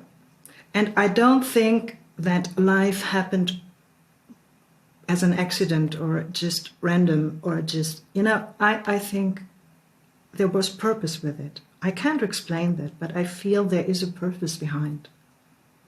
And I like the idea, which is pretty new for me, I must confess, to think, well, maybe we started here in a special way and we are not just part of the animal evolution. Maybe it's just there's several species coming to several times on this earth, and now we have to live together, which opens up a totally new field of thinking and checking and being skeptical by just allowing for a second the idea it might not be this kind of evolution we are trained to think about. It might be at some time something started, and between this starts and now there is an evolution. But it's not this kind of there was the fish and then comes this and then comes that and they are all together. But they are similar because they are on this planet which has special conditions. Yep. So Well, I want to pick you on that topic a little more. That interested me already. So if you weren't to look at evolution in the Darwinian sense of it, how else would you kind of look at it? I get the point that you're saying Earth has its own biological restrictions and chemical elemental restrictions, that because every organic matter is made up of very similar substances, that we are limited to the elements on Earth. However, if we look at evolution and life form in general, we're not only considering biological elements, we're also considering things that are not biological. Let's say in a different dimension, suppose there can be life form. And so if we're defining life as just a manifestation of energy, we have to look at it in the way that our life and the ones that we see on Earth might be just a physical manifestation of energy, but in between there may exist life, there may exist some form of a conscious manipulation of energy that doesn't necessarily need to be biological or elemental in its sense. So when you put that perspective into it, then that Darwinian mode of evolution kind of, it doesn't hold good anymore. So how would you start to perceive something like that? Yes. I mean, even with Darwin, I had the idea of different dimensions and could think that. Okay. So this is very familiar to me. This is something I'm living with since, well, maybe 30, 35 years or so. But, no, it's no but. I can think that there might be parallel realities, parallel universes. I even can think that we are connected in these different realities. I don't know how this happens, but I can imagine that. So, but I'm still clear, it's just an imagination. It's a possibility. Right. And what I'm really into is what this idea creates in me. Yep. Because this idea opens me totally up. I don't need to fight. I don't need to say this is right or wrong. You know, this kind of people have a name. They are called Letzisten. So a Letzist is somebody who is picking up from everywhere and allowing himself to find a way to look at it. And the result is neutral. It's just, I'm looking at it and I feel it could be this, or I think it could be this, but this could be also wrong. And if I'm ready to do that, it's a totally different world. And that's why I'm so fascinated by this. You know, I had the chance to see what energy can create in bodies. Okay. And I had patients, clients, I had people coming to me and they had severe problems. And by law, I'm not allowed to say what kind of problems, but it was severe and they were close to death. And I was sure I couldn't do anything for them. But my principle is success is if I'm able to be with the person who comes to me. Don't leaving her alone. That's all. And so I did that, and I worked just with frequency. And the miracle happened. They got healthy, and I still don't know why. I hope it was because I did something like this. I hope it helped the person. I don't think it's me who did it. I don't think it's just the frequency who did it, but the combination of frequency, being together, sharing, which is a very old tradition of healing. You know, if you look into Stone Age and the times before, the people had no medical equipment like we have it today. They have had the group, they had co-regulation, and they knew if we share this, we can change the whole world. And what does it mean? The system of the person who has this severe illness uses my system to regulate. The person who has for example, cancer cells, they even self-communicate, and we saw in cellular studies that even the communication, they call it the TNT lines, so that the cells try to adapt on the healthy way. But, you know, if you are already in treatment, this all happened for a long time, so the mechanisms doesn't work very well. So, but before, there's a long time when we don't see the clients, when we don't know they are ill. there's something like that happening, so that it's kind of a memory. So if I'm healthy and I'm together with a person who's not healthy, her body will remember how health could be. And this is a part of healing, you Right. know? Right. And there's a lot to work around this, and there's a lot to know about it, and there's a lot of study around it. And we are just at the beginning. Right. But there is something which is really, really fascinating. And so this is, to me, this is frequency, this is field, this is the miracle of physics. Wow, I want to get into electromagnetic fields and how you see that. But before I do that, I'd just like to. I had this question about, but it's completely passed out of my mind right now. I was just about to say that, but what was it? It was, well, I'll come back to it. But when you do this types of therapy, let's get into how you would explain how you use electromagnetic frequencies and just frequencies in general for therapeutic reasons. What are the procedures that you follow? Okay, so it's about vital field. That's the name of the technology. And it's, it's a mixture of very small electrical impulses. We know the nerves have electrical ways to process the information, so it makes sense to use that. And I can just use it to enhance the body, and then I can just get a feedback, and this feedback is something I can measure, and then I have a translation in the software for this feedback. So this is my start. And then we have different kinds of therapy. So we can use this small electrical frequencies. Small means low frequency. And I prefer to work with spectrums. That means it's not just one frequency, it's just a bundle of frequencies, because this is how nature is. We have always bundles, we have always a spectrum. It's never just one. And so you find this if you're working on the cell by the membrane. You can measure the membrane potential, the redox potential, and you see the more illness the person has, the lower is the redox potential on the membrane.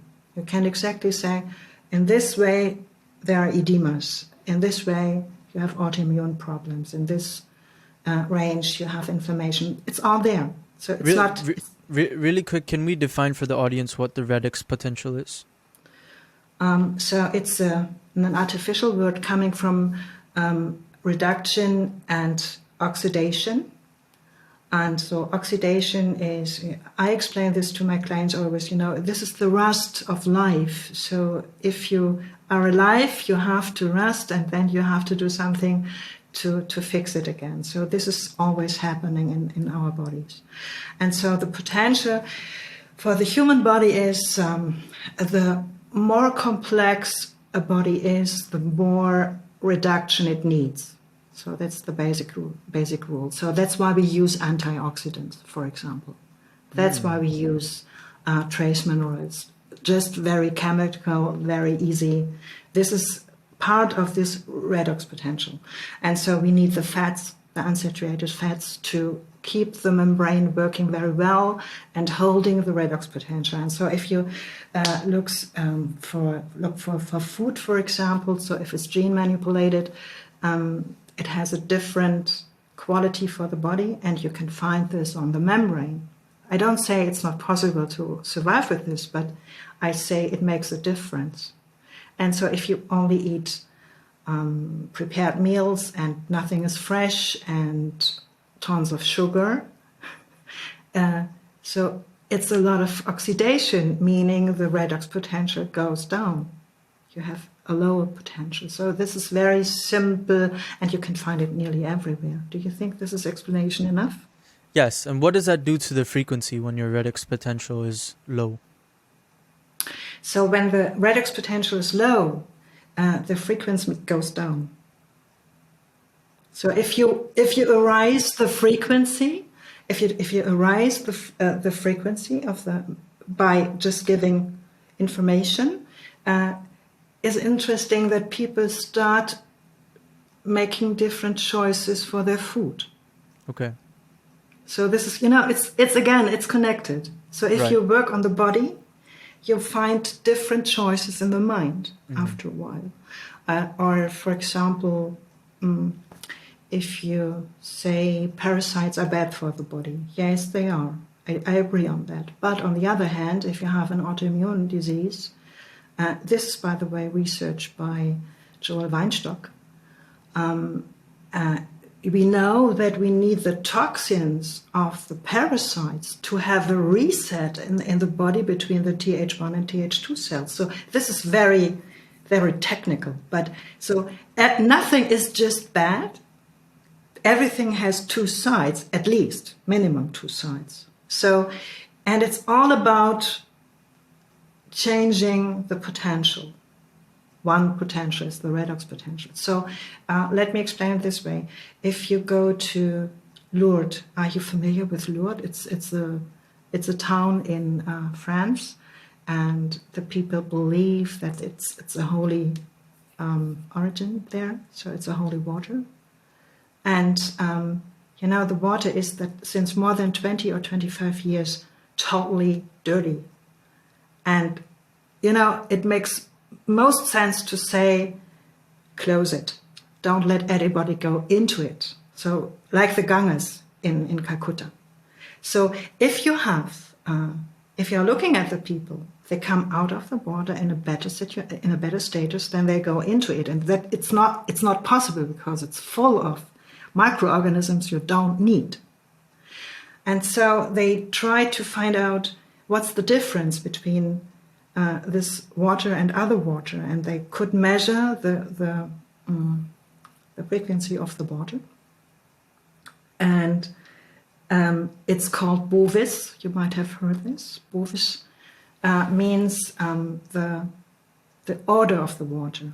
So good water has around 1,500 to 2,000 Bovis, and these water in Lourdes has 20,000 Bovis, and even the Ganges has an amazing high Bovis. So the shaping of the matter, as in you're saying the order of the molecules, how they... So if you have the perfect environment in frequency, we can live together without giving harm to each other. That's what I feel if I'm looking at this. And this is not totally in research. We have just peace and some bits, but we don't know exactly what happens here. It's just the idea there could be an ideal frequency where nothing is a problem. That's possible, but nobody knows what does it mean exactly. So just because I'm an audio engineer, and so I work with frequencies a lot, and especially in my own time, I experiment with how the human body reacts to certain frequencies and reacts to combinations of frequencies. And so when you speak about frequencies, are you saying the lower in hertz that you are, that the mood is kind of in a negative fashion, and the higher in hertz? Or are you using frequency in the context of something else? No. The body needs low frequency and high frequency. So I feel you can say the higher the frequency, the deeper into the cell. Yeah. Okay. So this is a basic. Yes or no? I don't know. So, but you need all of them. So the body needs the whole spectrum. Okay. But we know the higher we are, the deeper we go into the cell. This is proven. So if I'm using a technology delivering more or less from low to, let's say, from 1 hertz to 5 gigahertz as an electromagnetic input, then you have the chance giving good energy to each and every part of the body, and then you can count that the body will work with this. And there we are again with this frequency and matter, and it needs matter for influencing something. Right. So, Because matter is frequency. So when you talk about these frequencies directly influencing, say, the redox potential, or going like penetrating the cells, or as deep as a cellular level, and maybe even a subcellular level, are you then operating under the assumption that the cells will then utilize this frequency and then assimilate it and translate it into something else, which will then maybe have a sort of remedial potential, or yeah, is it okay? So the it's whole a yes. the basis is operating under the assumption that these essential frequencies, somewhat like the trace elements that are required for the body, these frequencies are also required in a in a certain combination, and through that sort of spectrum that you described. Yeah, that's right. You know, what we did was we orientated us on the environmental fields and tried to fix it in a way that we say we enhance it to make it as a medical version. You know, so the other Okay. option would be find the perfect place, go there, stay there for For the 6 longest hours a period of day, time. and Yeah. wait what happens. So that's not, well, it's not so practical. It's a fascinating understanding. So here's a question. If we are talking about places like the one in France and the Ganga River and stuff like that, that means that there's some kind of innate understanding that people had back in the day to increase the potential of that frequency. So my question is, have you ever noticed that when a human feels like that they need any type of frequency, whether it's low or high or anything, that they can produce it with their voice box, and somehow the evolution that we have to manipulate the frequencies using that very advanced voice box that we have, do you think humans kind of innately understand what frequency to sing at to increase or decrease their mood? Have you ever observed something like that? Yes, you know, I have a shaman education as well, and I learned to sing the melody of the person. And if you're observing children, when they are really good with themselves, if they're managing everything, they sing in the rhythm they move. Yep. So again, it's about coherence. And yes, singing is the most important regulating impulse we have.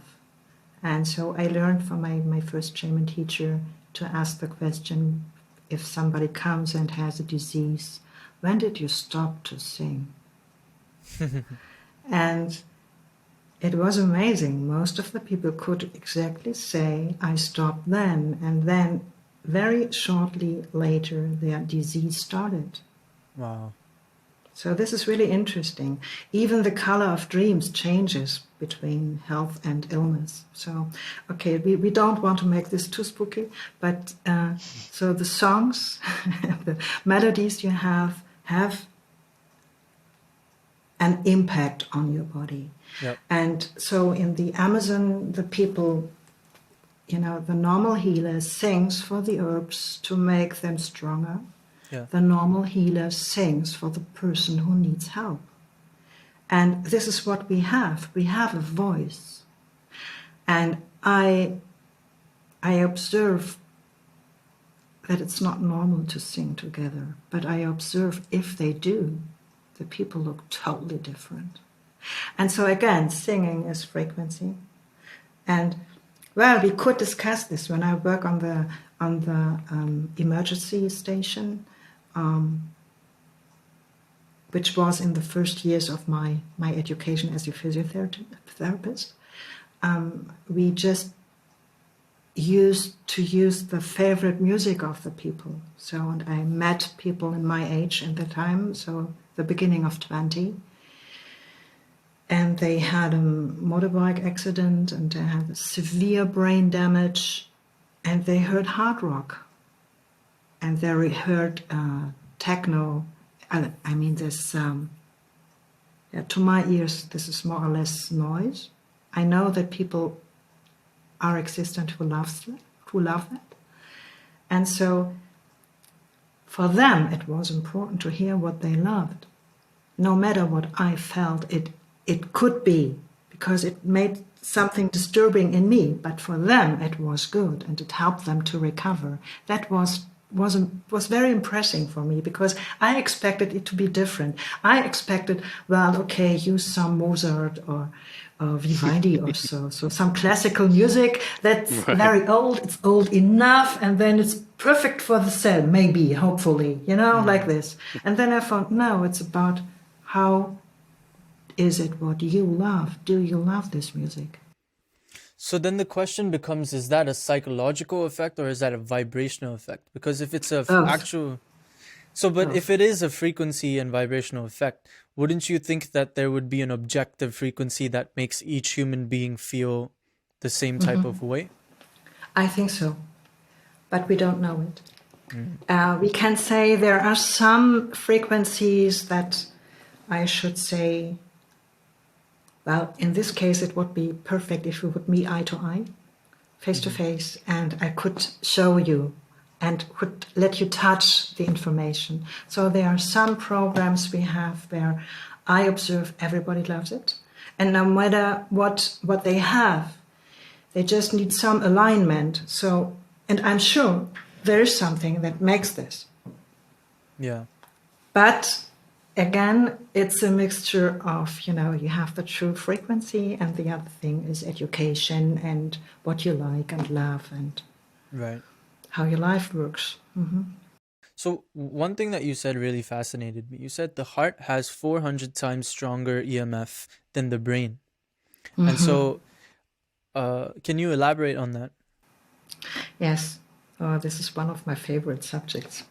Okay, so if you look at the neural networks in the body, you see, if you look at the brain and the whole nervous system, it's a couple of times around the world, and the distance between Earth and Moon is just a part of the whole length we create if you put all the neurons together. Just to get an idea how big this system is. So if you look at the neural system of the heart, you have 40,000 neurites, which is a lot. 40,000 neurites is a lot. And what research proved was this neural network of the heart, by measurement, is so much stronger than the electromagnetic field of the brain. And if you look how the heart is built and how the motors in this wonderful heart work, it makes total sense that it has to be more than that.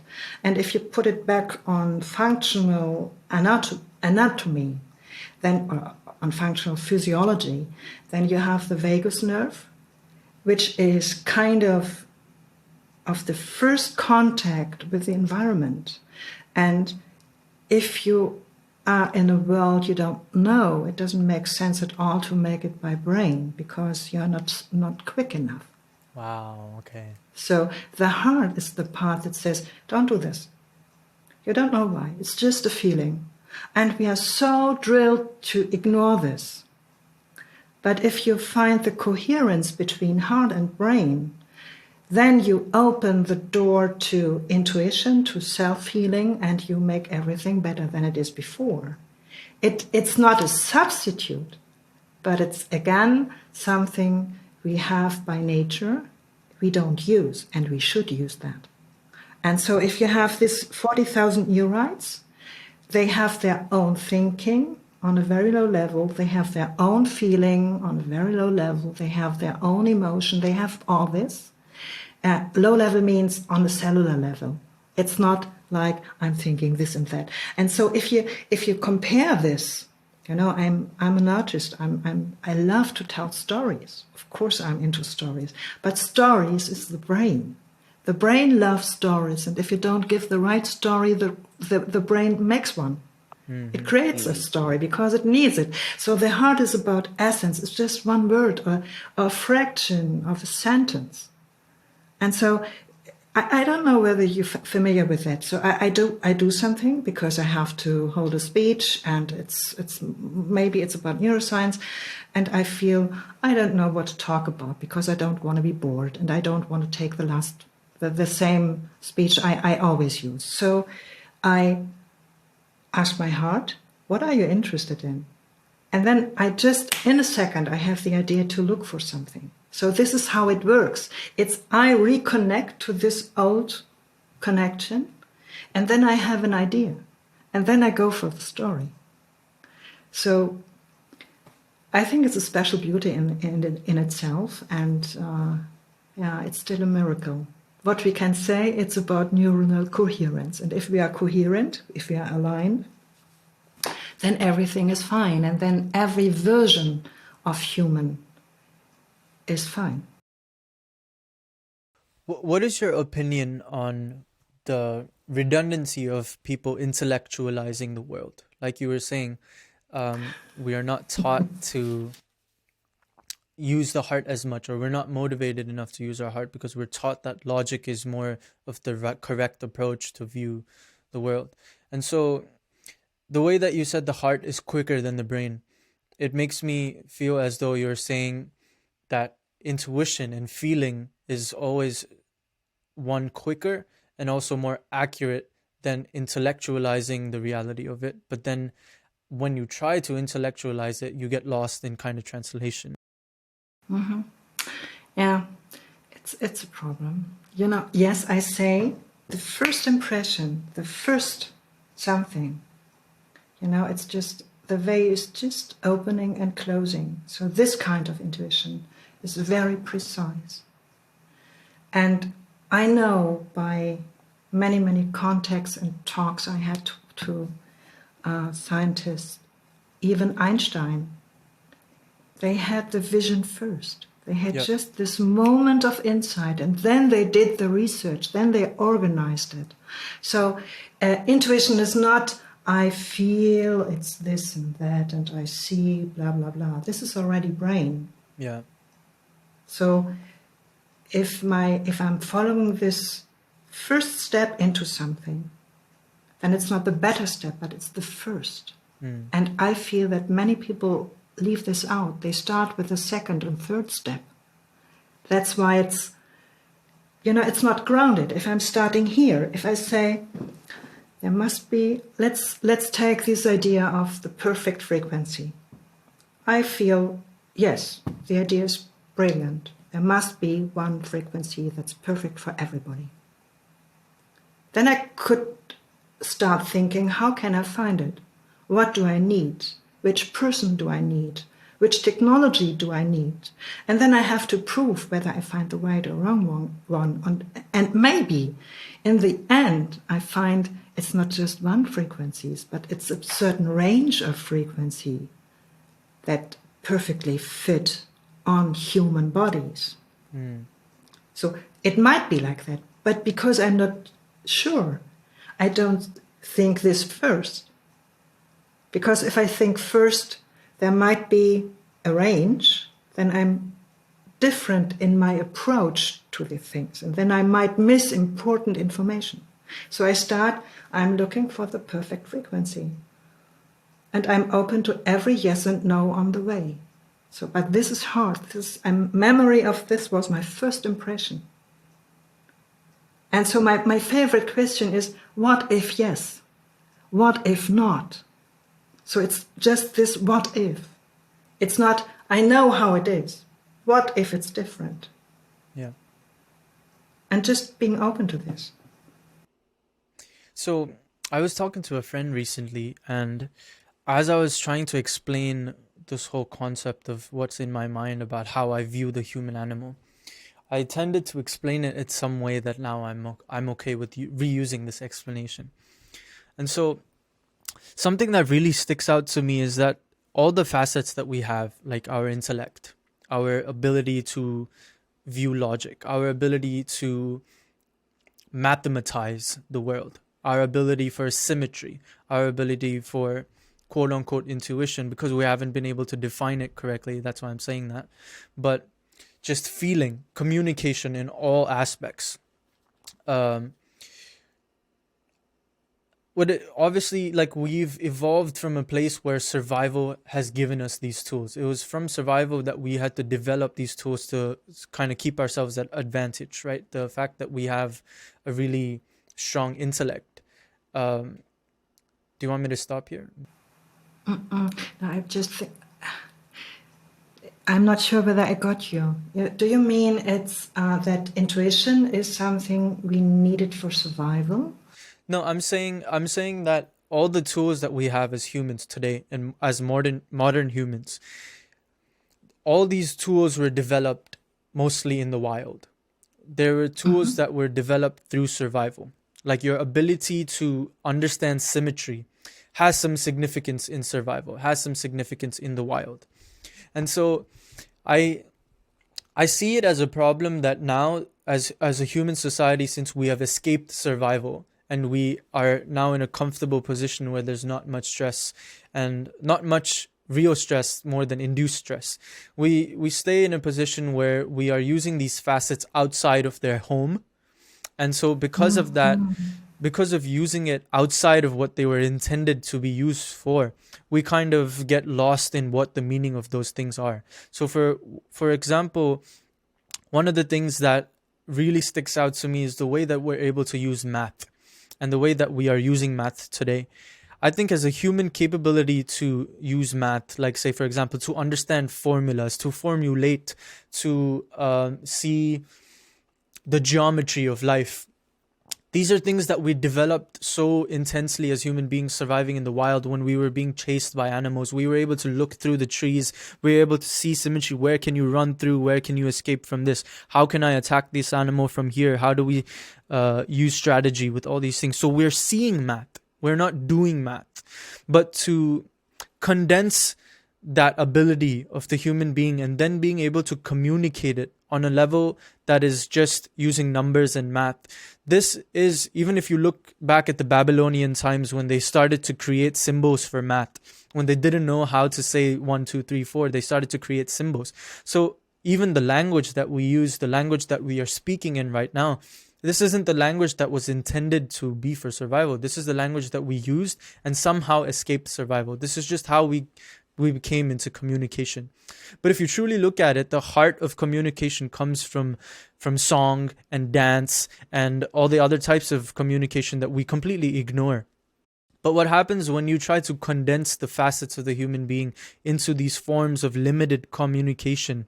We not only are not able to express it to the fullest extent, but we also isolate ourselves from the ideas of how those capabilities evolved and how we are using it in a completely different fashion. So it's almost like we're not doing ourselves any favor. As much as we are adaptable humans, as much as we have adapted to live in this society, I think the capacity of us being able to adapt is what is keeping us safe in this society. It's not the fact that we were meant to be in this kind of concrete jungle structure. We were meant to be in the wild. And like if I have to bring up EMF, even when your feet touch the ground, there's some concept of earthing that's happening, right? You are kind of neutralizing your aspects in that form. When you climb trees, when you hug people, when you kiss people, when you indulge in sexual activities, all these things that are happening that we completely isolate ourselves from. That brings me, so like, what do you think about this idea that our view of humans now is so, how do you say? I can't find the word, but we look at humans as civilization. We don't look at humans as chimpanzees and orangutans. But if I look in the mirror, I remember this one moment, which is one of the most profound moments in my life, where after being into a deep state of what most people would call meditation, I don't like using that word, but whatever. After being in like a really deep state of being away from my psychology, I was able to look in the mirror and suddenly realize what the mirror has done to evolution, the invention of the mirror. And because this type of meditation that I was in it took me around 6 hours to get out of. So I was completely consumed into it. My body started moving by I started to feel all these muscles entangling in itself, and like every inch of every muscle that started moving, even to the minute peripheral movements. My human animal was so curious as to what was happening. There's this intense curiosity of experimenting. Oh my God, I have these muscles that I've never felt before. And so after feeling all of that, when you look at yourself in the mirror, you can never look at yourself as a civilized being anymore. And it condenses that profoundness of what you hold as a wild animal and a product of nature. And that separation of how we view ourselves in the wild, I think, is the root of most problems in our society today. And the fact that people cannot get around it, it's just almost as if we've accepted in life that this is just the way civilization is going to be. How do we better ourselves in this? There's no real effort of saying, why not go live in the wild? Why not?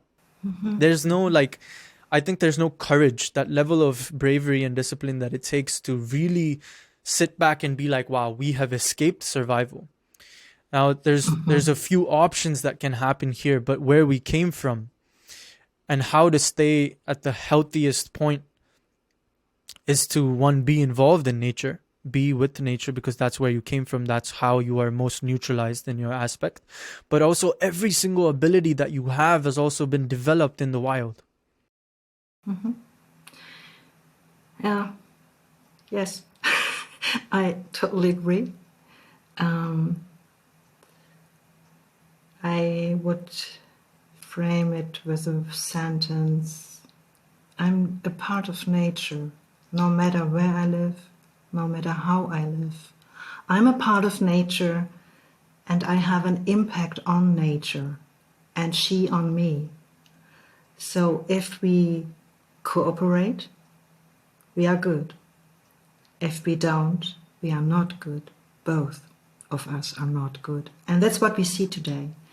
And yes, you might have seen I have this book about stress. So it's called Stress is No Monster. It's just translated into English. And I'm looking forward to make it available. And I feel we are better because we have stress. It's not although we have stress. So stress makes us better if it's just this short version of being stronger. And the other way to look at it is, if we think we are the crown of nature, it doesn't make any sense to me. It might be not politically correct, but it's the direct result of religion to think we are the best. How can we approve this? I mean, really, I know many animals who can have a better view sight, they have a better smelling potential, they are quicker, they are stronger. So what's my superpower? And the superpower is I can think, and at the same hand, this is my weakest point, because I can think, I can really go wrong. And all the studies they made, how much animals can think, like dogs, for example, it's amazing how intelligent they react. And they react on experience. They have a target and they wrap around this target, and that's how they react. And so what we have is we think we are the best, we disconnect from nature instead of keeping ourselves connected and be in our best version then. If we are connected to the world, if we are connected to the nature, if we are connected to the people, to the community, to society, to whatever, then it's connectedness in its best sense. So if we are connective, to me it's the normal consequence of how we are made. And I'm coming again back to this wonderful start in our brain and nervous system. So, and if I think, no, I don't need all that, so I decide, because I have the wrong scientific narrative, we are not connected, we are not really, what is it, selection, it's separated. So we are separated, we are not together. So then we lose the ability of co-regulation, and then something happens. We are really under stress the whole time. And by evolution, by experience, every new information can be danger. That's why we are so reluctant to new information, to new mindsets, because it could be my death. It could put me into danger. So I need to learn. I have a 90-second messenger cocktail in my body, and for exactly 90 seconds. It's again Jill Bolte-Taylor who brought this up. And in this 90 seconds, my system has a lot of resistance and a lot of things that are repeatedly there. And that's how we judge. So if I say, well, I identify this as new. Okay, I'm looking at my watch for 90 seconds. And then I start thinking. And before I observe how I think, then I learn, aha, this is what stress does with me. This is what my evolutionary toolkit gives me. And I don't have to agree on that. It might be right, but it might be wrong as well. And so this is what's practical. So that's what I'm teaching my clients and my people. If they, the world without BS, it's just waiting 90 seconds. And if you just do this for a week, you turn into a person that observes, and you do it just automatically. And then you find different answers. You find different ways to solve a problem. Because you don't agree on, it's all danger. So, and yes, again, we have it all. And the tragedy is we even know it, and it's scientifically proven, and we don't use it in the whole world. We should use that. It's so easy. Yeah.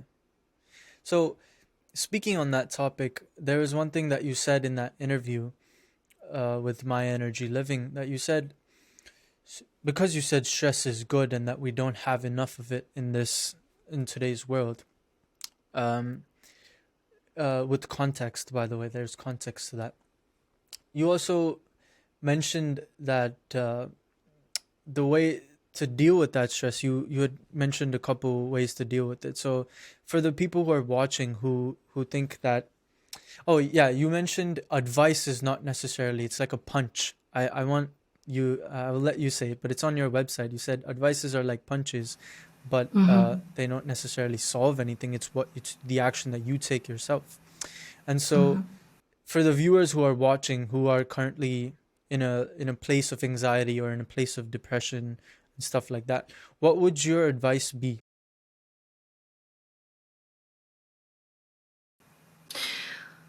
Okay, you want me to say some practical things to deal with that. Is that correct? Do I understand you right? Okay, so one is this 90-second rule. If you feel I'm afraid, just use your watch and observe 90 seconds what you feel and think.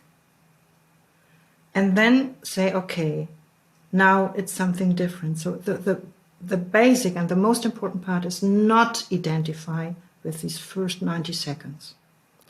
Another possibility is to breathe 3 times in and out, because this is a signal for the heart you are safe. And then you touch your heart, like I do it now. And then you find the word that gives you the most comfort, like saying thank you, being grateful, like trust, like appreciation. This is something I work with the people, but the point is 3 times breathing in a very slow manner is the signal for your heart to feel safe. And then you literally touch your heart. And this is how you create coherence between brain and heart. And this is again scientifically proven. This is spiritual, yes, but it's also Fact. proven. It's backed. And the third thing I really love to do is the breath of pleasure, which is, it's a lot of about breathing because it's a lot of about the vagus nerve. So if you do a maximum breathe, you can identify what's your maximum, and then you try to breathe only until 70%, and then you do nothing. You wait for the next impulse to breathe, which might be in or out, it doesn't matter. So it's just you breathe in 70% you are able to, and then you wait until the next impulse comes. And in this second, when the next impulse comes, via your vagus nerve, the oxytocin in your intestine system comes rapidly in seconds to your brain. And I call it the oxytocin brain bath. So it's, so it's That very happens simple. because of the deprivation. You're tricking your brain into thinking you're deprived of it for a second. Yeah, correct. So it's about interruption and observing and knowing I don't have to identify with this. And this is a huge thing. We forgot how to express our emotions, especially of grief and loss. We just go on. We just do something to Distract yourselves. To distract us, or to just feel, well, I don't like this feeling, so I don't want to have it, so I'm just busy. And so this is decreasing our resilience. So if we increase resilience, means express your feelings. Find a way, and this is music. This might be words. This might be a poem. This might be a story. And that's what people did for centuries. They transported this knowledge by stories because our brain loves stories. So this is a beautiful circle now. So would you what is your opinion on psychologists giving advice, psychological advice? It depends on how they do it. I'm working psychologically, of course, but I do it, of course, different. So to me, I don't know the solution. I don't give advice like, do it like this. I just open up possibilities and I invite the people to choose.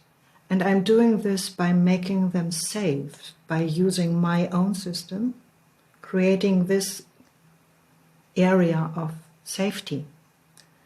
And it's a very old evolutionary knowledge that in a group we are safe.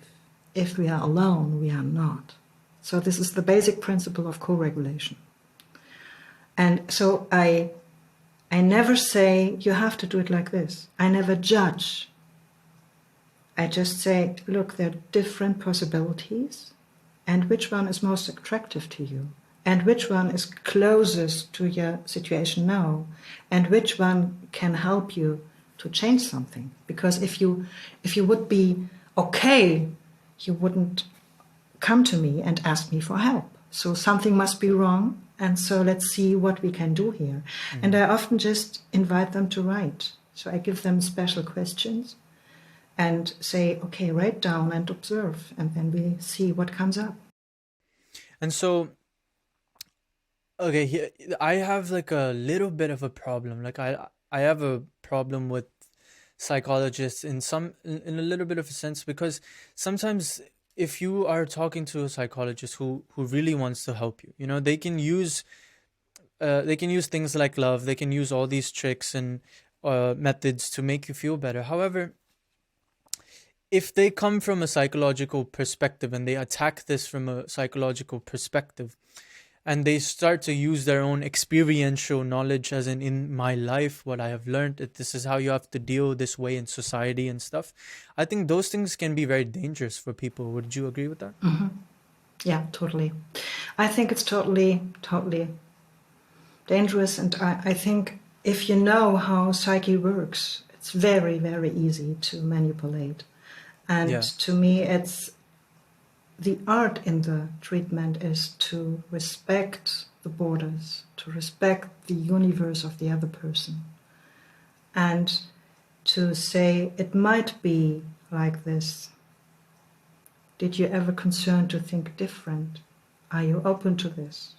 And while just opening up this, something changes.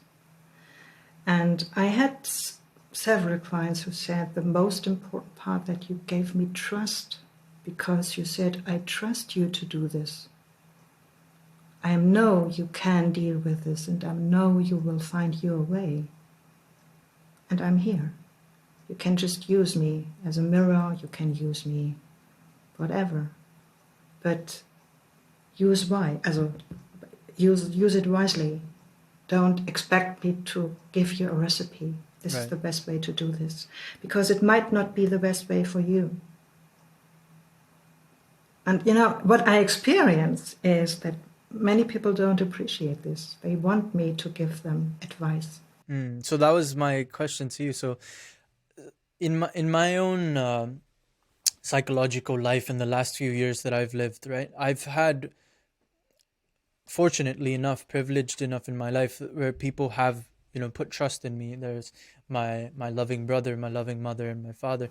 These are people who raised me in different ways, and so I've experienced different things from different people. But one of the things that helped me the most, because I had an equal share of inclusion, love, and support from my maternal side of my raising, I also had a very harsh disciplinary action. And so I think that has been one of the most important factors for me to not necessarily be angry and do something about it, but some sense of motivation, because I know it's coming from the right place, one, because I have trust in that matter, and also because it gives you some sort of push. This might be some kind of limited sense of masculinity that I have, but for me and a lot of other men that I know, we kind of, most men at least that I know, love that harsh disciplinary action when somebody tells you get up and do it, and they sometimes they hit you. In America it's not as common to like hit your children and stuff, but in India, like, I got smacked a lot, and rightfully so, because I was that kind of child. I needed to be smacked, but it helped me. If I wasn't, then I would have gone on to a very different side of reality. I would have never come into this aspect of wake up. Sahas, you now opened the huge area of rules. So I had a very strict education, and I knew if I do this, it costs me 1 week at home. They didn't hit me, but they didn't talk to me, and I wasn't allowed to go out, which was the worst thing that could happen to me. And I did a lot that made me stay home. And I didn't learn. And then after a while I noticed, okay, if I want to do this, it will cost me 1 week at home. Is it worth it? And if I say yes, I said, okay, then I take the consequence. And so this is something which is really important. You need to learn, whatever you do, it has a consequence. And this is what I'm showing the people. So if they come up with something, I say, okay, the consequence is this what we want? Are you ready for this? And so it's more or less being a mirror. And yes, humans need rules. And especially in the beginning, they need clear rules. Rules that don't change over time. So this is very Western society where no rule is at its place. It's just everything is changing all the time. And nothing is reliable. This is dangerous. Because our system can't deal with that. But if you say, okay, this is the rule, and this is the rule even if I'm dead bone tired and I don't have the power to fight with you, but this is the rule, and this rule won't change, then cooperation starts.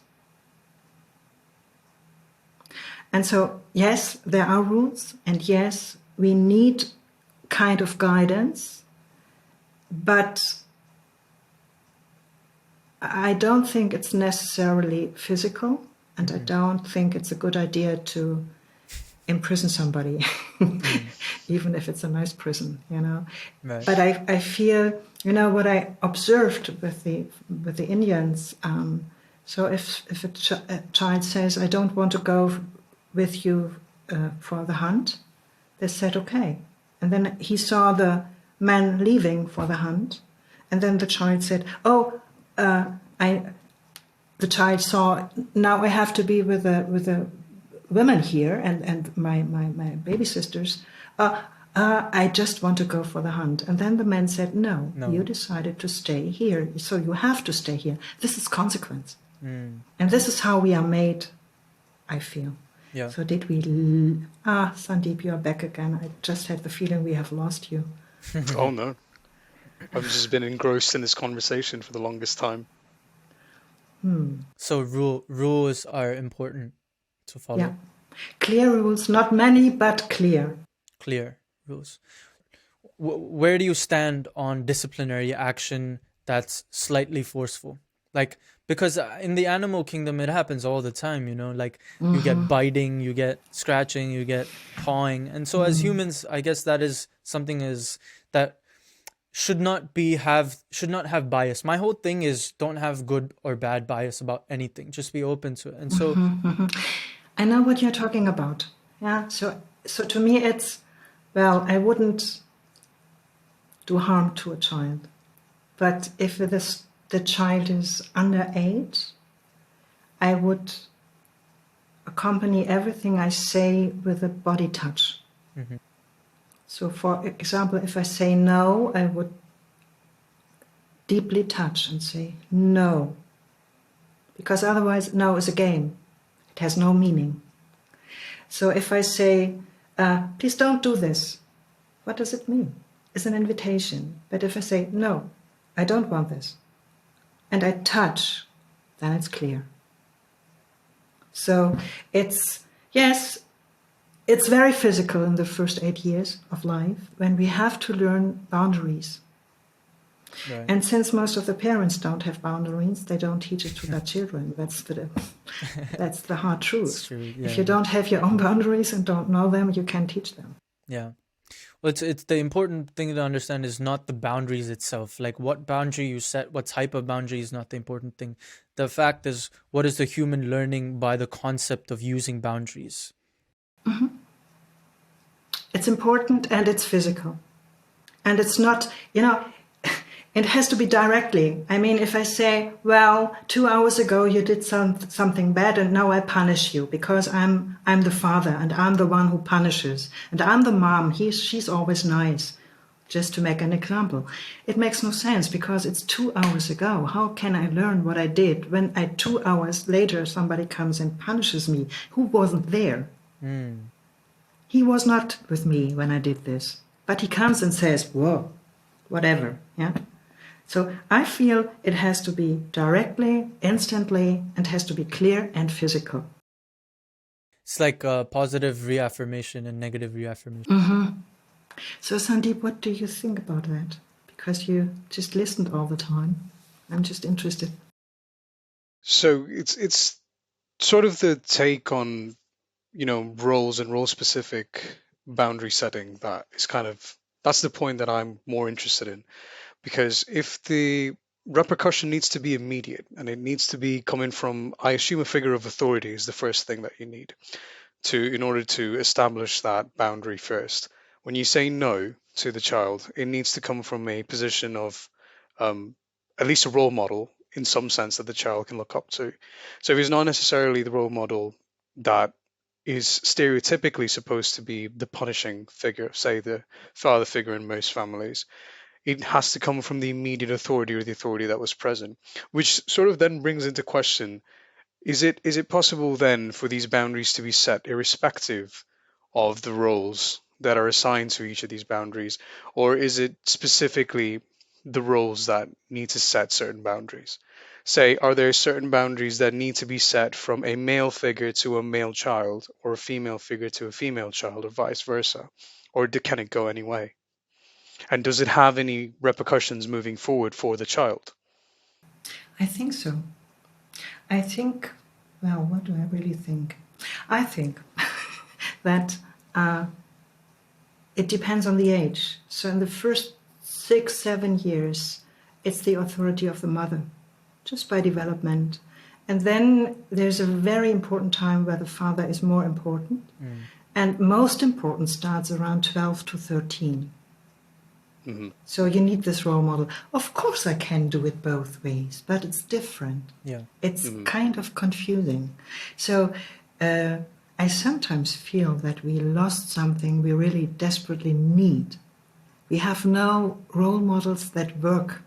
You know, we have the super mom that she's making career, she has 6 children, she's the wonderful lover, and she's sexy, and she can deal with everything. And she's, of course, a manager and earning a lot of money.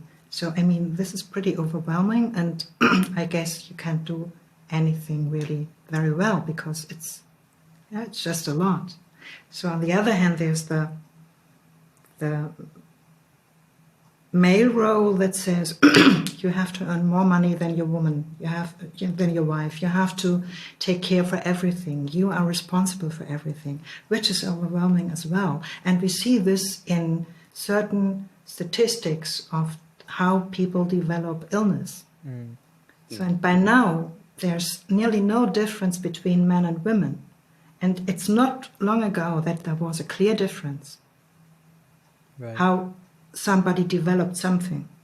So I feel I had no role model in my mom because she was so ill, and I had no aunt or somebody who was a role model which was acceptable for me. I just admired the people how they are, but it was nothing I wanted to be. So I decided, well, I want to be myself, which is a lot. I mean, being yourself is quite something. And I had no clue what that meant, but it was just my idea. I wanted to do that. And then I found women that were impressing to me, which very often have been scientists or artists. And what I learned, they are all alone. They usually don't have a partner. And then I wondered, what is this? How can we be on the same level? And then I saw we have no role model for this. We have the role models with men and women like this, or the other way around. And we have no real role model for same level, and everybody does what everybody can do, what's made for the own design. So coming back to you, Sandeep, I think in a society where the role models are clear, it needs this segments of education in time to make safety. And what I experienced here in Germany is, I was very young in the 70s and 80s, and we shouted if somebody opened the door for us. I can do that alone. And Right. some have been so extreme that they just said, And I thought, whoa, what's this? And then I found out it's nice if somebody opens the door, and of course I can do that alone. This is not the definition. And so we are living in a time where all these role models just crack up and melt, and we don't know what's real, we don't know what's best, Yep. and we are all looking for a model. In that same line of thinking, let's say there's a masculine sort of role model for the sake of argument, and there's a feminine type of role model, and there's a lot of different permutations that you can put that into the influence of a child, say a male or a female, in any particular combination of one, either or combined in those masculine and feminine role models. Do you think that there is any significant impact? And if there's a difference in that same impact on how these role models are represented to a child growing up versus how these role models may affect the mind or the character that the child is building after a certain age. So in more specific context, if a female child was exposed to a masculine role model in setting these boundaries versus a male child exposed to a feminine role model, vice versa, or maybe even a situation where they were equal and they grew up learning those boundaries, the same boundaries, but from a masculine role model perspective versus a feminine role model perspective, and the way that that impacts them there versus how they would be impacted maybe in the future when, like you said, you meet role models later on in life sometimes where they still hold the same impact, but it's coming now from a different age where they might not be able to absorb it as well. So do you think there's a particular impact, and if so, if there's a difference in those impacts and the character that they're building as a child versus then? I think so. If I'm raised by a male role model, just to call it like that, I will develop more male qualities in myself, and in meeting other men who are not strong enough, I will choose differently. So I will develop different preferences in my sexual choices, in the way I express myself, and the other way around too. If I'm a son educated by my mom and having no father, maybe, then I learn more female qualities and need a role model to develop the other part. Just to make it short, I feel we are all men and women, and we all have to marry these two parts, because if it's together, it's whole. And then we have qualities, then we have a special talents we can develop. So to me, it's everybody should do what everybody can do best. Right. And so that might mix up the role models in itself, but basically there is a difference. Okay. Absolutely. Sometimes I think that femininity and masculinity has been defined as male and female. But the way that I look at it is feminine energy exists, masculine energy exists. This is just like some type of manifestation that's occurred, and maybe a man would have, sometimes a higher concentration of masculine energy and a female would have that. But it's not necessarily always the same. But regardless of that, both of those energies should not have any bias. They should not be, okay, we need more maternal energy here, we need more paternal energy here. We need both of those things to work in the fashion that they were meant to work in nature. And so if we don't put those things together, there really is no form of trying to be healthy for that human being. Like you will grow up, you will still be a functional human being in society. But what we are talking about is where have you come from, and what is the healthiest state that you can be in.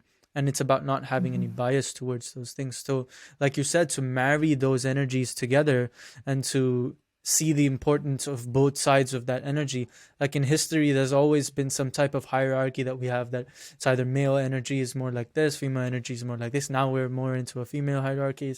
Whatever it is, it's like we just need to not have that separation. And we just need to see that there's advantages on both sides. And what I would say is we need more whole people.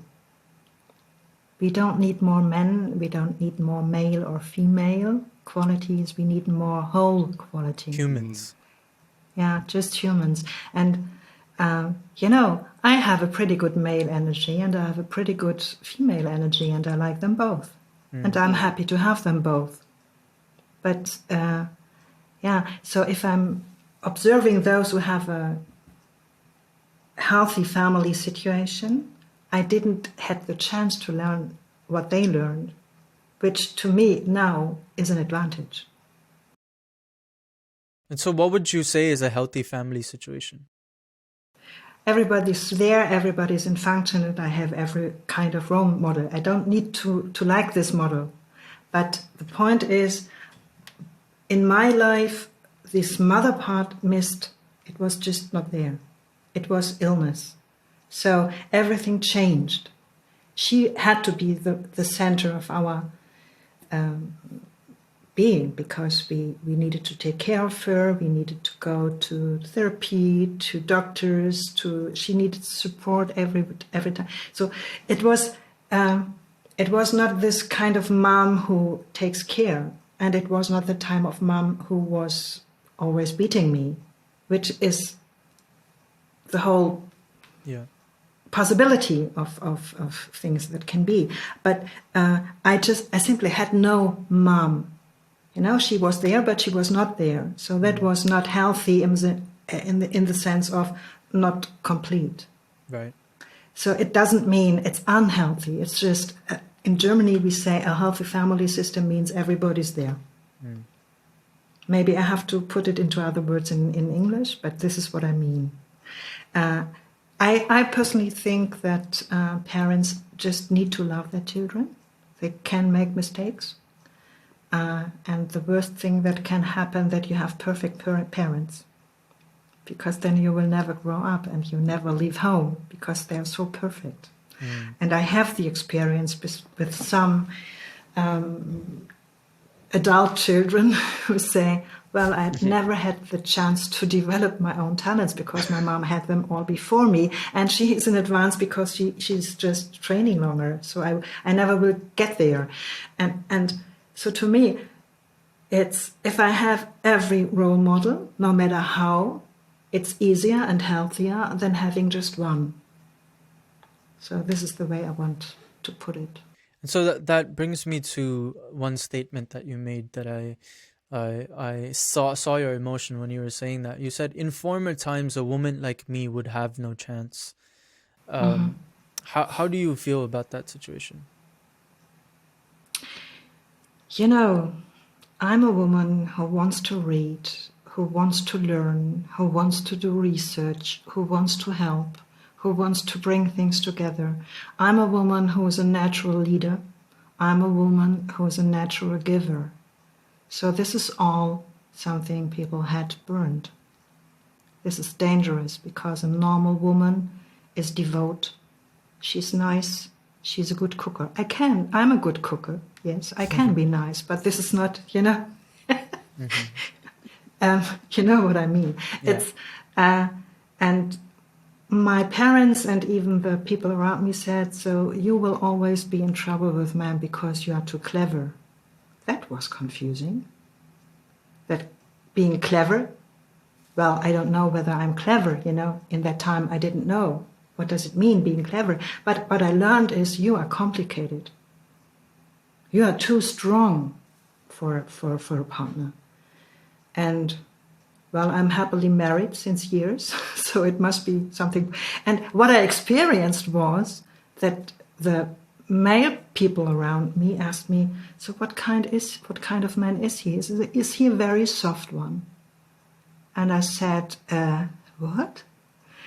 And they said, well, yes, you're so strong, and we can't imagine that you're having a strong partner. And then I asked, so what made you think that I'm interested in a weak partner?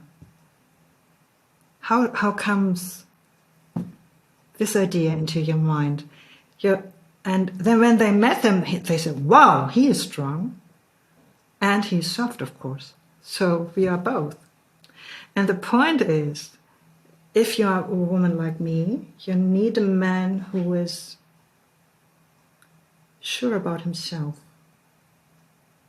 And he has to deal with the issue, I don't need you, but I want you to have you. I want you in my life, which is a huge difference. I never want to be dependent. And this is all this, if I'm looking back into history, these women are considered to be dangerous. They are something nobody wanted.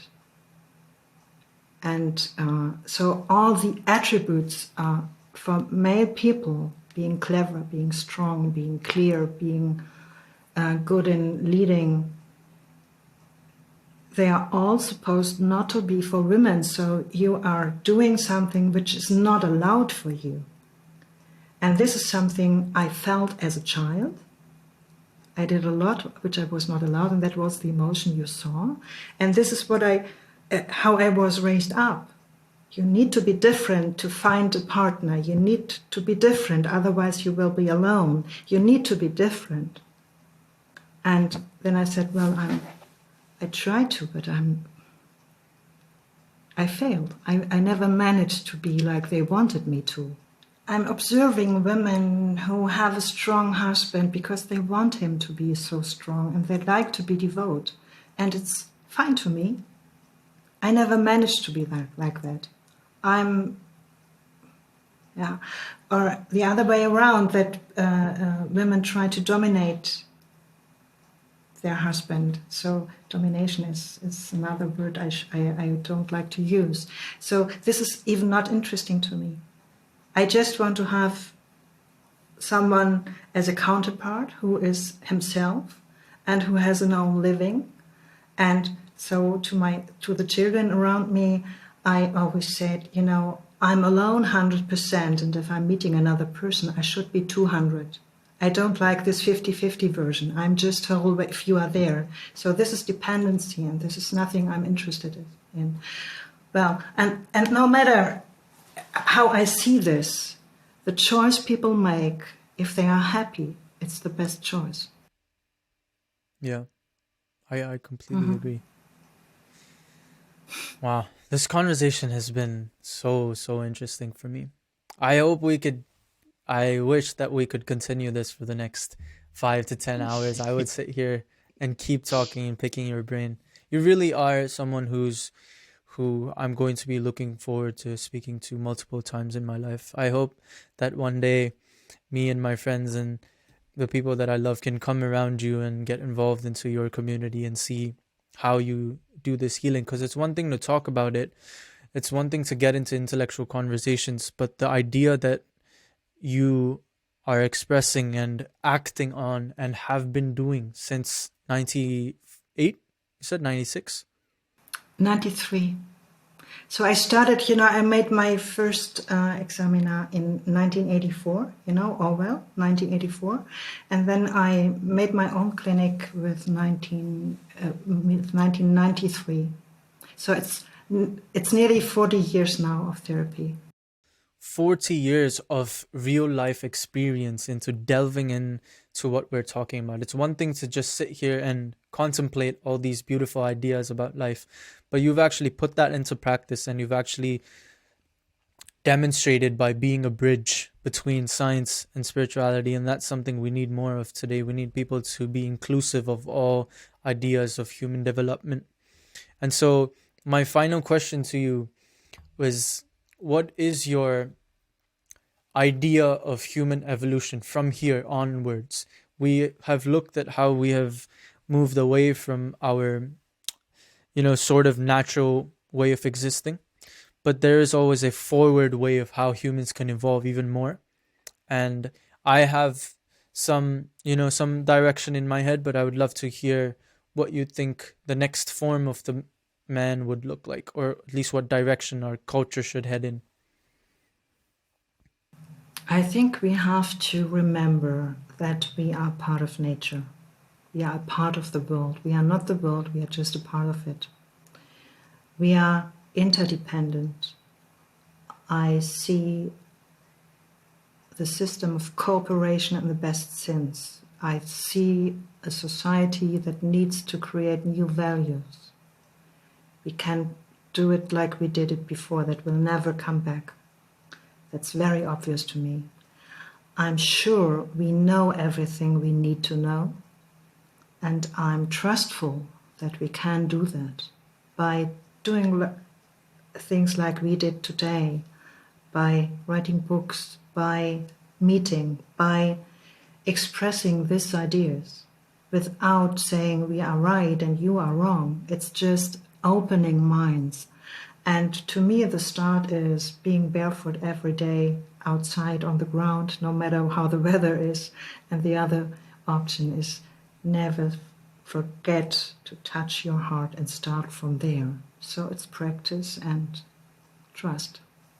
That's what I see. And I think we can find the solutions we need.